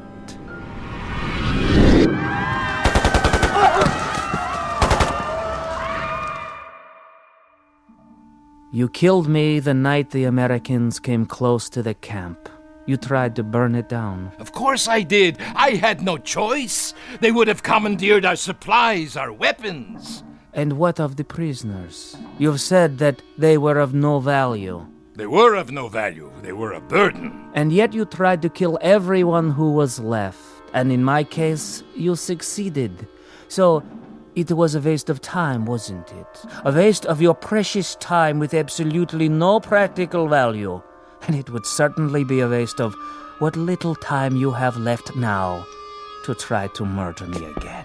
But I will. I'll finish it. I still can. Where? You have been tried and found guilty of crimes against humanity. What crimes? It is the unanimous judgment of this court that from this day forward... Where are you? Show yourself! And for the rest of your natural life, you shall be rendered insane. What is this gibberish? This nonsense, this idiocy. Where have you gone now?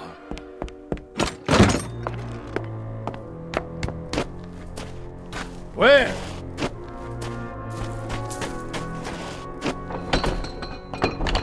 At this gate, this locked gate, you shut down hundreds of people with machine guns. Do you feel it now? I'll finish it once and for all. Where are you hiding? Do you feel the bullets smashing into your body? Do you feel the agony of tearing lead? I'll finish it with you, Becker. Here and now. And on these posts, you hanged human beings to die slowly and painfully. They were criminals. What was their crime? Stealing water? A crust of bread? They would have died anyway. Do you feel their hunger? Do you feel their agony? Silence! And in this place, the detention room as you call it, the things you did to human beings here are unmentionable. How does their torment feel? I refuse to give you satisfaction. If you can still reason, Lutz, if there is any portion of your mind that can still function, take this thought with you. This is not hatred. This is retribution. This is not revenge. This is justice. No, liar. And this is only the beginning. Your final judgment will come from God. There. If you won't open the gate, I'll crawl under. You can't hold me here. No, it's a violation of my international rights. There. Becker? Becker, where are you?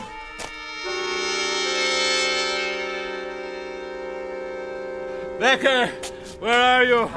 Becker, I'll finish it, you swine! Ah! That man, what is he? He's crazy! Get out! Herr Schmidt, I didn't see you. Call for a doctor, quickly! Get away! Get away! Ah! Ah! Ah! Ah!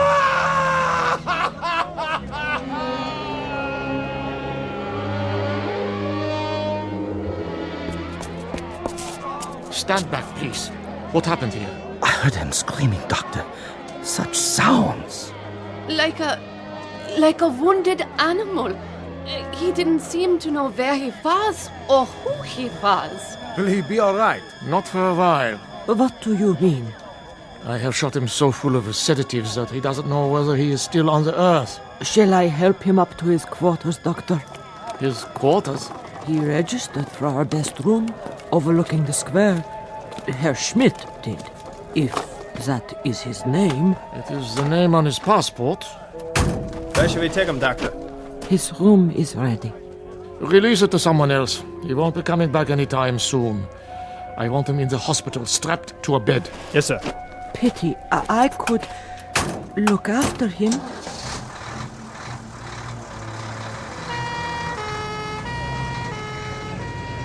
What happened to him, do you suppose?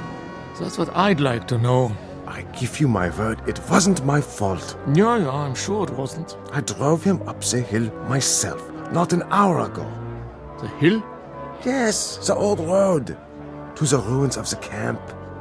Oh, curious. He said he wanted to study it. He was all right then. Are you quite sure? He must have walked or run all the way back here to the square. But his screams. His screams. Were there any marks on him? None. Then what must he have seen? I have no idea. All I know is that he is in very real pain. More than pain. Agony. As if he has been tortured. But my taxi didn't strike him. Yeah, I believe you. He fell right here, as you saw, clutching himself, as though he had been beaten or shot. He seemed insane, a raving maniac. Sometimes we cannot judge by appearances alone. What could happen to a man in 2 hours to change him so? Someone must tell me. I wish I knew. He said he was on holiday. Poor old fellow. Come here to reap the rewards of a life's work. I wonder what that life's work was to bring him to such a place as Dachau. There may be an answer to that question. Yes? But I'm sure I couldn't say. Ah, well, tell the ambulance I will meet them at the hospital. Yes, Doctor. Thank you for coming so quickly. Yes, thank you. Not at all. That is my job, to heal. Only I don't know if I can help this man. But you will try, because that is your duty. Yes, I will try to understand. Someone will have to make a proper diagnosis. I'm afraid his affliction may lie beyond my understanding. Goodbye, then, Doctor. Auf Wiedersehen. Dachau. Why does it still stand? Why do we keep it standing? Some things I will never comprehend.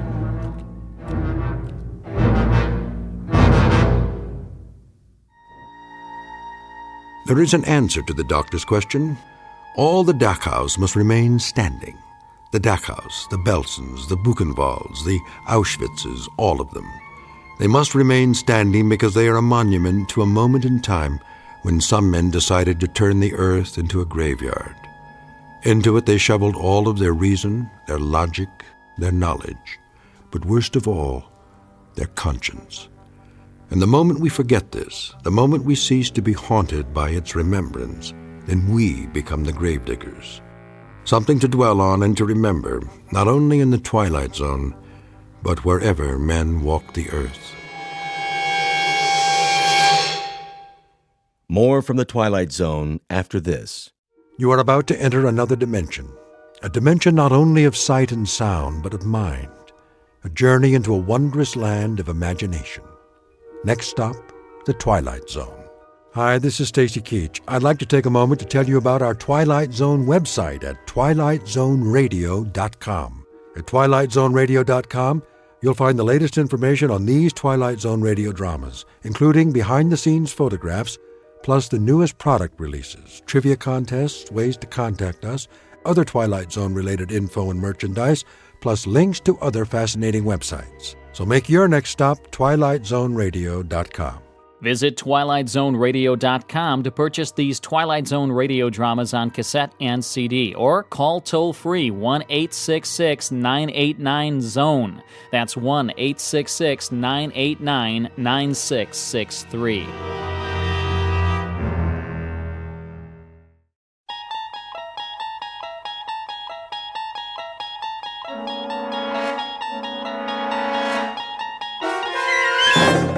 You're traveling through another dimension.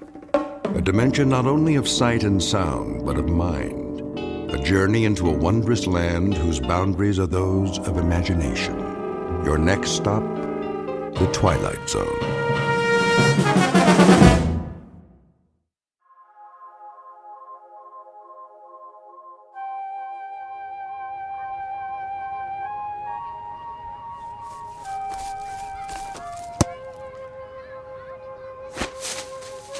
Tommy, don't kick the ball so far.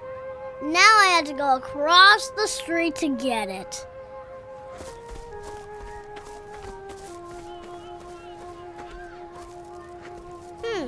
Where did it go? Is this your ball? Who said that? Me. Why are you in the bushes? Are you hiding? No. Your ball went back here. I was just getting it for you. Here, I'll kick it to you. Thanks. Hey, you kick pretty good. What's your name? Janet. Mine's Rebecca. You can call me Becky. Why don't you come out of there? That's all right. I'm okay here. Don't be silly. Come on out and play kickball with us. Oh, I would love to, but I'd better not. Come on. Do you really think I'm a good kicker? You can play on my team. Well, all right. Maybe I can. Maybe it'll be all right. Yeah, it'll be all right. Okay, I'm coming out now. You better hurry. Tommy doesn't like to wait. You're a monster! No, I'm not. Stay away from me! It's just my face. I'm really just like you. You're not! You're a monster! Get away from me! Wait! Come back! I kick really good. You said I do. Don't leave. I want to play kickball. I could help you win. You should see. Don't run away. Come back. You don't have to look at me while we play. Miss Tyler. What? Are you all right? Where am I? Where did that girl go? Oh, the hospital. I'm in the hospital. Yes, you're in the recovery room. Must have been having quite a dream. Yes. Yes, it was the same dream I have every night. Something that happened when I was a child. Well, you're coming out of the anesthetic now. So the procedure is over? It sure is. Did the doctor say the treatment was successful? If it was, he didn't tell me. I'm afraid we humble orderlies aren't privy to important information, but all your vital signs are good. I'll be wheeling you out of recovery and over to your room soon. Do you know when the doctor will be taking the bandages off? I'm afraid I don't know that either. I'm sure it's frustrating to have those bandages all over your face. Not being able to see and all. Strangely enough, I'm getting used to it. You've had this treatment before? Yes. How many times? 10. 10? So this was your 11th treatment? Yes. I see. If it didn't work, I'll have to... Now, don't get yourself upset, Miss Tyler. Right now, the important thing is that you get your rest. You know, Dr. Bernardi is an excellent physician. One of our best. Yes. He's worked on me a few times before. Oh, will he be in soon? I'd like to talk to him. Well, I can leave a message for him at the nurse's station if you'd like. I'd appreciate that. You just rest now, Miss Tyler, and don't worry about anything. Thank you.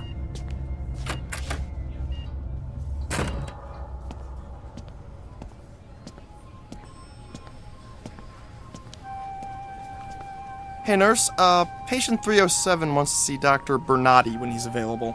She's anxious to find out if the doctor thinks her treatment was successful. It was her 11th. I know. No wonder she's chomping at the bit. You didn't get a look at her when she was admitted, did you? I sure did. I had to turn away. I'm afraid I've got an overactive gag reflex when it comes to those face cases. I know what you mean. I'll tell you something. If that were my face, I'd bury myself in a grave someplace. Some people want to live no matter what.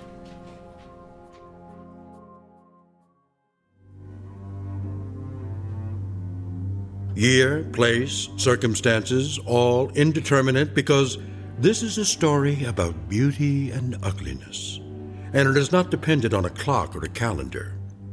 You have been introduced to Miss Janet Tyler, who lives in a very private world of darkness, a universe whose dimensions are the size, thickness, length of a swath of bandages that cover her face. In a moment, we'll join Miss Tyler after she's been moved to her hospital room, and also in a moment, we'll look under the bandages, keeping in mind, of course, that we're not to be surprised by what we see, because this isn't just a hospital, and this patient is not just a woman. Miss Janet Tyler, patient number 307, is recovering from a medical procedure that is only performed in the Twilight Zone.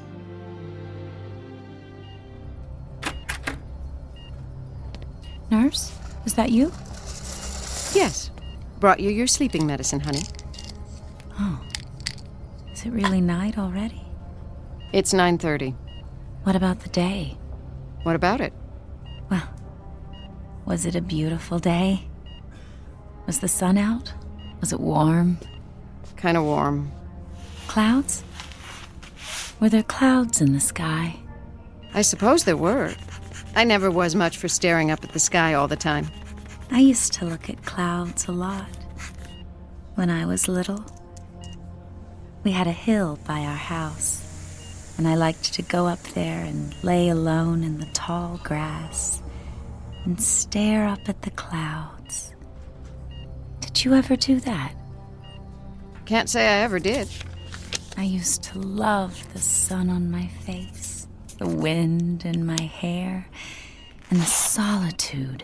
I loved being by myself, all alone at the top of the world. Time to take your temperature now. Oh, just one other thing. Well? When will they take the bandages off? How long do I have to wait? Until they decide whether they can fix up your face or not. Oh. I guess it's pretty bad, isn't it? I've seen worse. But it's pretty bad, isn't it? I mean, I know it's pretty bad. Ever since I can remember, ever since I was a little girl, people have turned away from me. One of my earliest memories is of a girl screaming when she looked at me. It's something I still dream about. I never wanted to be beautiful. I just wanted people not to scream when they looked at me. When, nurse, when will they take the bandages off my face this time? You've been waiting so long now, it really doesn't make much difference whether it's 2 days or 2 weeks, does it? I suppose not. Now let me take your temperature.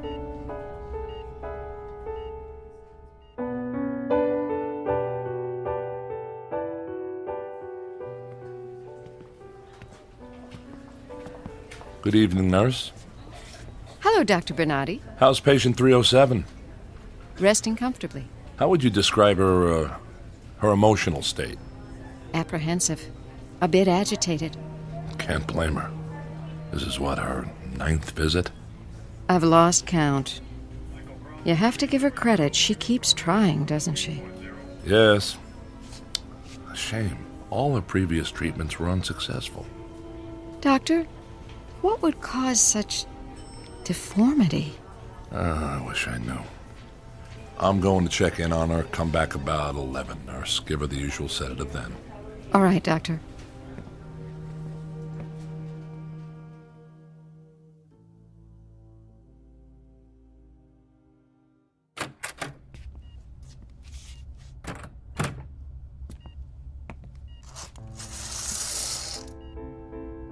Warm this evening, Miss Tyler? Hello, Doctor. I thought it was warm. I couldn't be sure, though. I expect you're uncomfortable under all those bandages. Oh, I'm used to bandages on my face. Sometimes I think I've lived my whole life inside a dark cave. The walls are gauze, and the wind that blows in from the mouth of the cave always smells of disinfectant. There's kind of a comfort, though, Doctor, to living in this cave. It's so wonderfully private. No one can ever see me. It's hopeless, isn't it, Doctor? I'll never look any different. That's hard to say. Up to now, you haven't responded to the medication or to the shots or any of the proven techniques. Frankly, you've stumped us, Miss Tyler.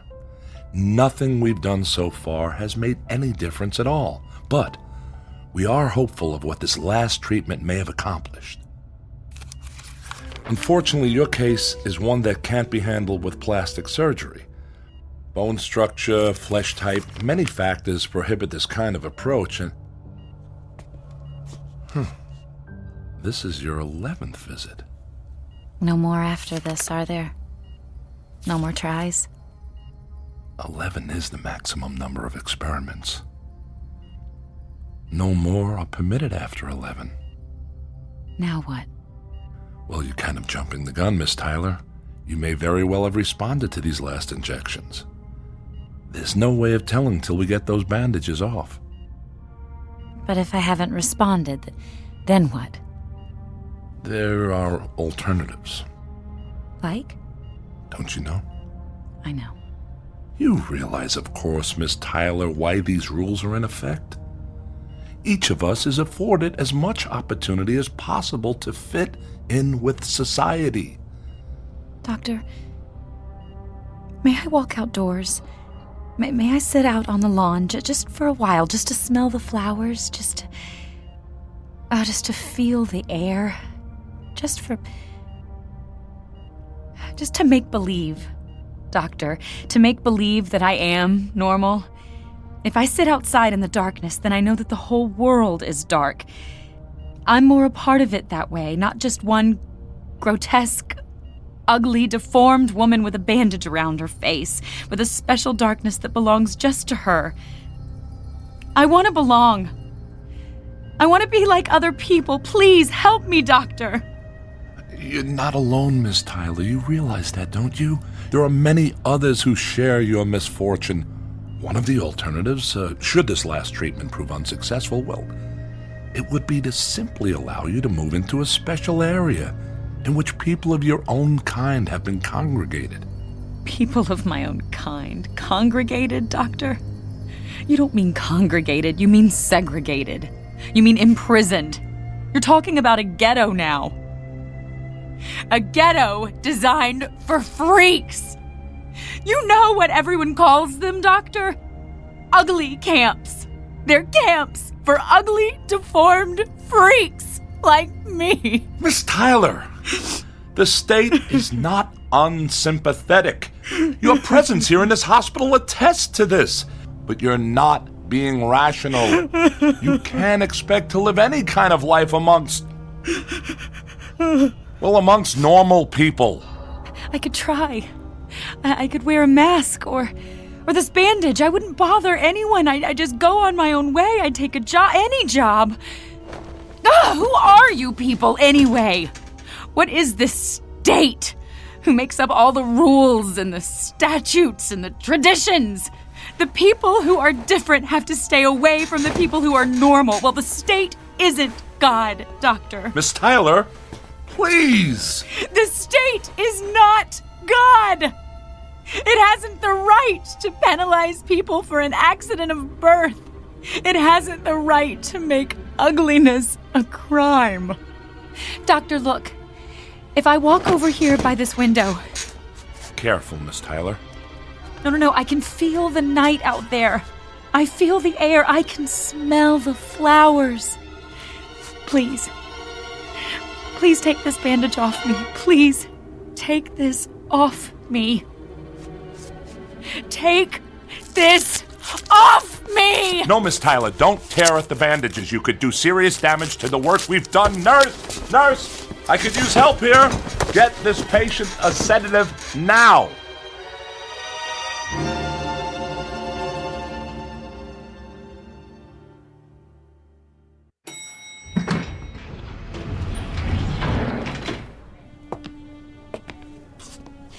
Excuse me, nurse? May I help you? Yes, we're looking for Dr. Bernardi. If you don't mind, Mr. Smith, I can speak for myself. Of course, Minister. My apologies. I believe Dr. Bernardi is with a patient. May I ask who wants to see him? Just tell him it's the Minister of Relocation. Of course, Minister. You can wait right over there. I'll just find the doctor for you. Thank you. Hey, who's that? He looks like he's from the state. It's the Minister of Relocation. Probably here to find out about patient 307, but who's that with him? He's so grotesque. Isn't it obvious? He's from one of those ugly camps. If patient 307 hasn't changed when they take off the bandages, he'll be here ready to cart her off to Gruesome Gulch.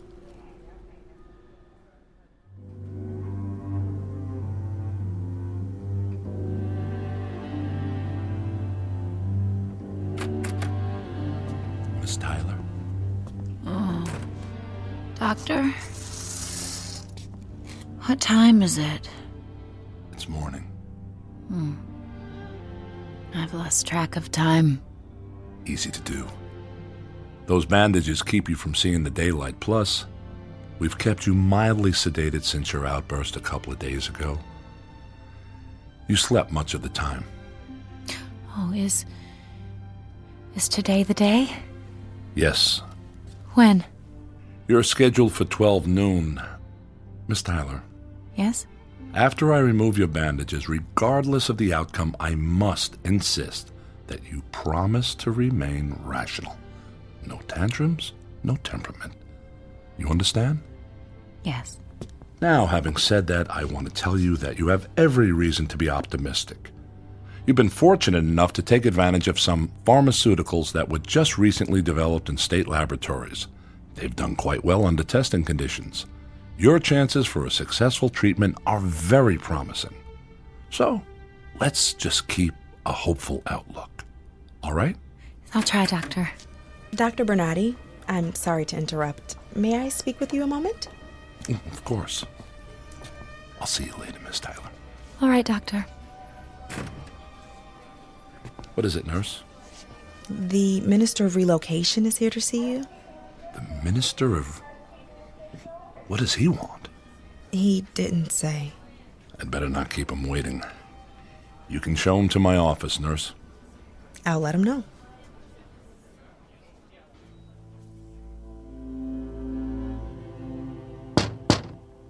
Come in. Dr. Bernardi? Yes, Minister. So sorry to keep you waiting. How can I help you? I understand you have a patient here. Patient 307, I believe? Yes. Janet Tyler is her name. I know her name, Doctor. I understand that 3 days ago she completed her 11th treatment for facial reformation. That's correct, sir. And she is scheduled to have her bandages removed today? Yes. Since this was patient 307's 11th treatment, there's a strong possibility that her appearance will not have changed. Well, I'd like to think that we were successful this time.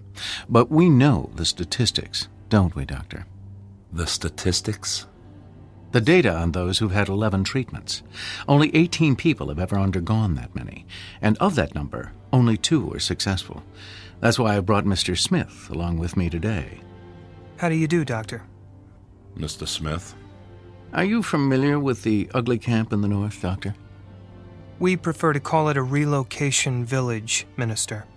I'm sure you do. I'm familiar with it. Mr. Smith here is to escort patient 307 there, should her appearance remain unchanged. Shouldn't we wait until the bandages have been removed before making a decision like that? Experience has shown us, Doctor, that immediate exclusion is best for the patient. If 307's condition remains unchanged, Mr. Smith will ensure that her removal is swift and peaceful. So the only option for her is segregation? We prefer to think of it as a repositioning, a transfer, if you will, to a place with others of her disability. But to answer your question, the only other alternative for undesirables is extermination. But you should know, Doctor, that extermination is not an option if she is in good physical condition. In that case, she would simply be relocated. Has the state considered any other alternatives? Especially for a patient who's tried so hard to conform. It doesn't seem fair that... Fair? One could infer that you are questioning the judgment of the state, Dr. Bernardi. Oh, no, of course not, Minister. I'm simply trying to consider what's best for my patient.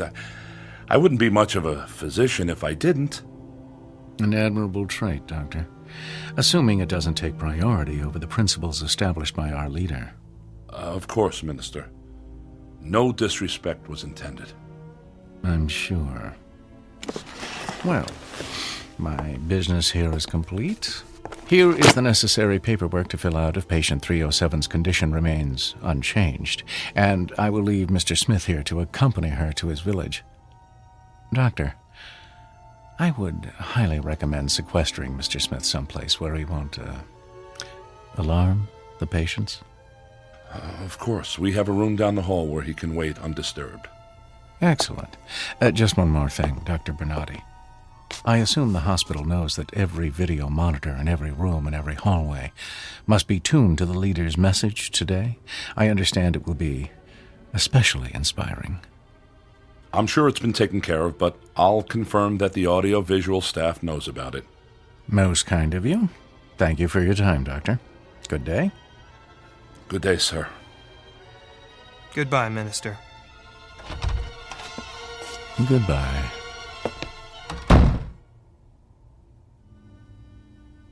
I'll show you to a room where you can wait, Mr. Smith. Thank you, Doctor.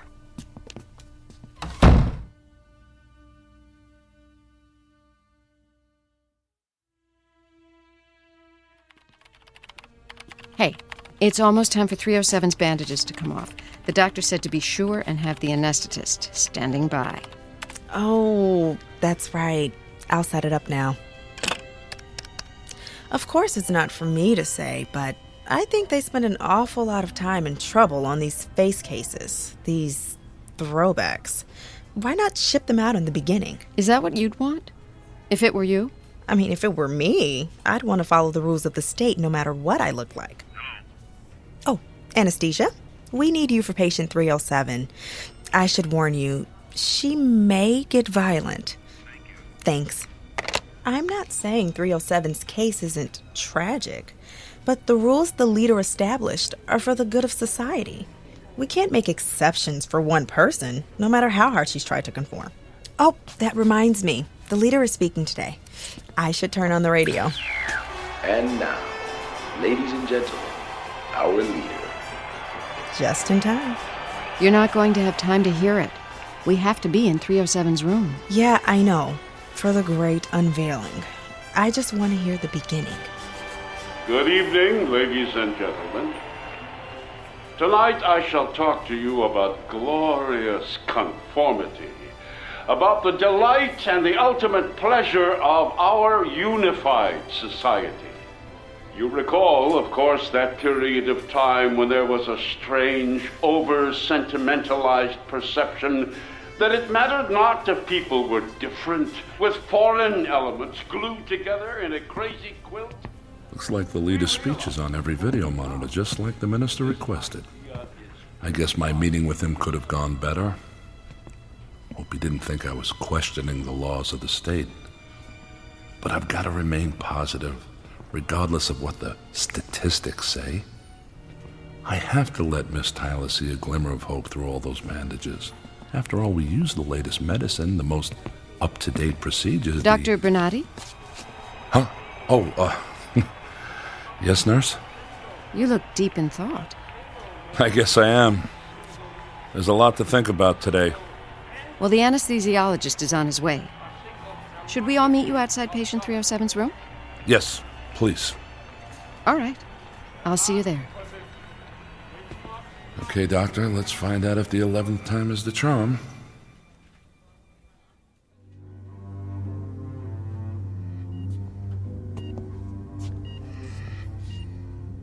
Hello, Miss Tyler. Hello, Doctor. There are others with you. It's time, isn't it? It's time. How are you feeling? Oh, I'm frightened. This is my last chance, Doctor. My last chance. I understand, but let's stay positive, all right? Now, I'll tell you precisely what I'm going to do. I'll start to unwind the bandage very gradually. See, the process has to be slow so that you can become accustomed to the light. As you know, the injections may have had an effect on your vision. Now, as I unwrap, I want you to keep your eyes open. And I want you to describe to me the different shadings of light as you perceive it as each layer of bandage comes off. All right. Now, if you make any sudden movements or start getting emotional on us, Miss Tyler, I'm going to have the nurses hold you down and have the anesthesiologist put you under sedation. Is that understood? I promise I won't. All right, then. Nurse, may I have the scissors? Here you are, Doctor. All right, Miss Tyler.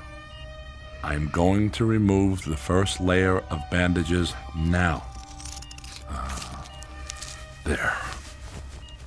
Do you see any light? Oh, just a little. It looks gray. All right, now. Just be very quiet. Now, Miss Tyler? Oh, much brighter. Very bright. A bit more now. How about now? Oh, it's bright. It's very bright. Good. Just a little more. I'm at the last layer now, Miss Tyler. Oh, I can just distinguish your outline, just vaguely, but I can see you. Do you want a mirror? No, thank you, no mirror. All right. I'm going to remove the last bandage now. Are you ready? I'm ready.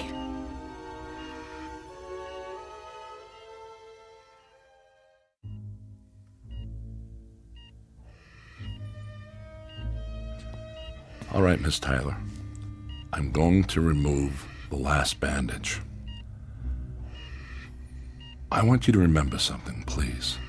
Miss Tyler, we have done all we could. If we were successful, all well and good. There are no problems. If, however, this final treatment has not achieved the desired results, keep in mind that you can still live a long and fruitful life among people of your own kind. All right, Miss Tyler, remain very quiet, please. Keep your eyes open. I'm about to remove the last of it. I wish you every good luck. There. That's the final. Oh, no change. Her face has not changed at all. Oh no! Oh, no! Look at her. Radiant, supple skin, high, delicate cheekbones, a petite, dainty nose, full, soft lips, and those blue eyes. They seem to offset her features so that her face has a luminous quality. Why, she looks hideous. Oh, God. I really haven't changed. Not at all. I'm afraid not. You look exactly the way you did before the treatment. Oh, no, no, no, no, no. Now, Miss Tyler, you need to calm down. Let me get you something. I don't get it. I just want to look normal. After 11 treatments, she still doesn't look even remotely like the rest of us. There's no bony mass protruding over the left eye, no swollen, distended upper lip. Is that really so much? Where's the sack of spongy, discolored flesh hanging from the right ear or the peeling, blotchy skin? Why don't I look like everybody? And a nose? I can't Is it answer that, gnawed Miss and Tyler. pushed to the side like it should Sometimes be? we can't explain why things like this happen to certain people. No! No! It's not fair! Miss Tyler, I warned you. But I've tried, Doctor. You understand. You know how hard I've tried. Can't they make an exception? I've had 11 procedures, the maximum number. Can't they see that I've tried to conform, to be a part of normal society? Doesn't that count for anything? I don't make the rules, Miss Tyler. Now please, sit down. We've arranged for you to stay in a place with your own kind. No! No! I won't go! Let me out of here! Oh! Ah! Oh! Say to you now. Come on. There is no We have to stop her. I'll call security. permissive She's running toward the elevator. Stop her. Because such Stop that woman. Don't let her get away. The door's closed in time. She didn't make it. Let me out! Let me out of here! I've got to get out of here! Oh! Come back! And now we know that there must be a single. She's getting away again. What if I can help you?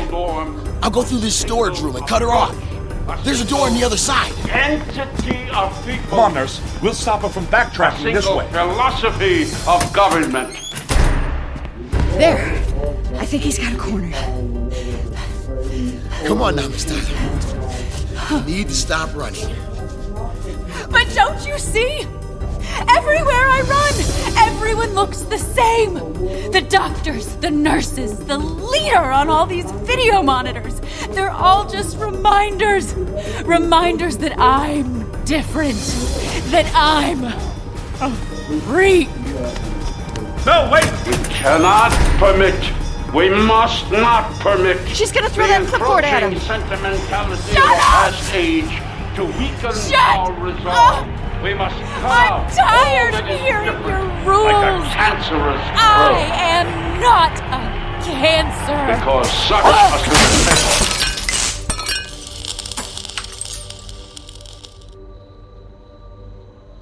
Is everybody okay?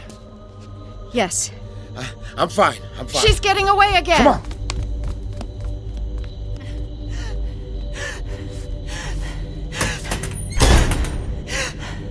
I'll find a place to hide. No one ever has to look at me again. I'll find some place out in the country where I can be alone and lay in the tall grass and look up at the clouds. But first, I have to find a way out of here.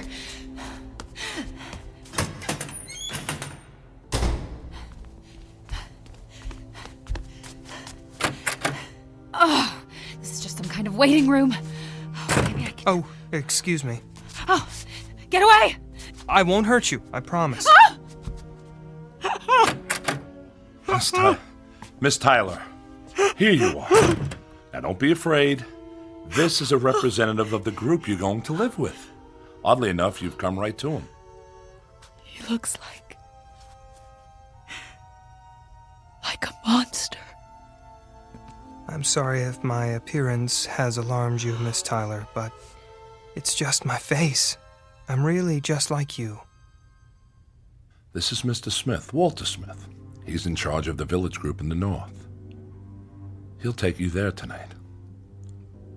You can live among your own kind now. Miss Tyler? Yes. We have a lovely village and wonderful people. I think you'll like it where I'm going to take you. You'll be with your own kind, and after a little while, you'd be amazed how quickly you'll feel a sense of great belonging. You'll feel a sense of being loved, and you will be loved, Miss Tyler. Doctor, would you excuse us? Of course. Good luck, Miss Tyler. Miss Tyler? Yes. I'd like you to look at me. I can't. Please, Miss Tyler. I'm looking at you right now, without turning away. Won't you do me the same courtesy? All right. Thank you. Now, what do you see? I see clear brown eyes, smooth, tanned skin, a trim, straight nose, a firm, square jaw. I see someone who looks different. That's right. You see someone who understands how you feel. Miss Tyler, I can take you to a place where it doesn't matter if you look different. Mr. Smith, why are some of us born so ugly? I don't know, Miss Tyler. I really don't know. But do you know something? It doesn't really matter. There's an old saying, a very, very old saying. Beauty is in the eye of the beholder. When we leave here, when we go back to the village, keep that in mind. Try, Miss Tyler. Say it over and over in your mind. Beauty is in the eye of the beholder. Come on now. We'll get your things and we'll leave.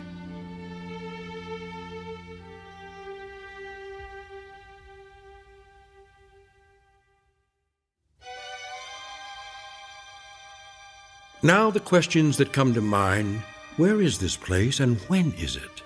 What kind of world where ugliness is the norm and beauty the deviation from that norm? You want an answer? The answer is it doesn't make any difference. Because the old saying happens to be true. Beauty is in the eye of the beholder. In this year or 100 years hence. On this planet, or wherever there is human life, perhaps out amongst the stars. Beauty is in the eye of the beholder. Lesson to be learned in the Twilight Zone.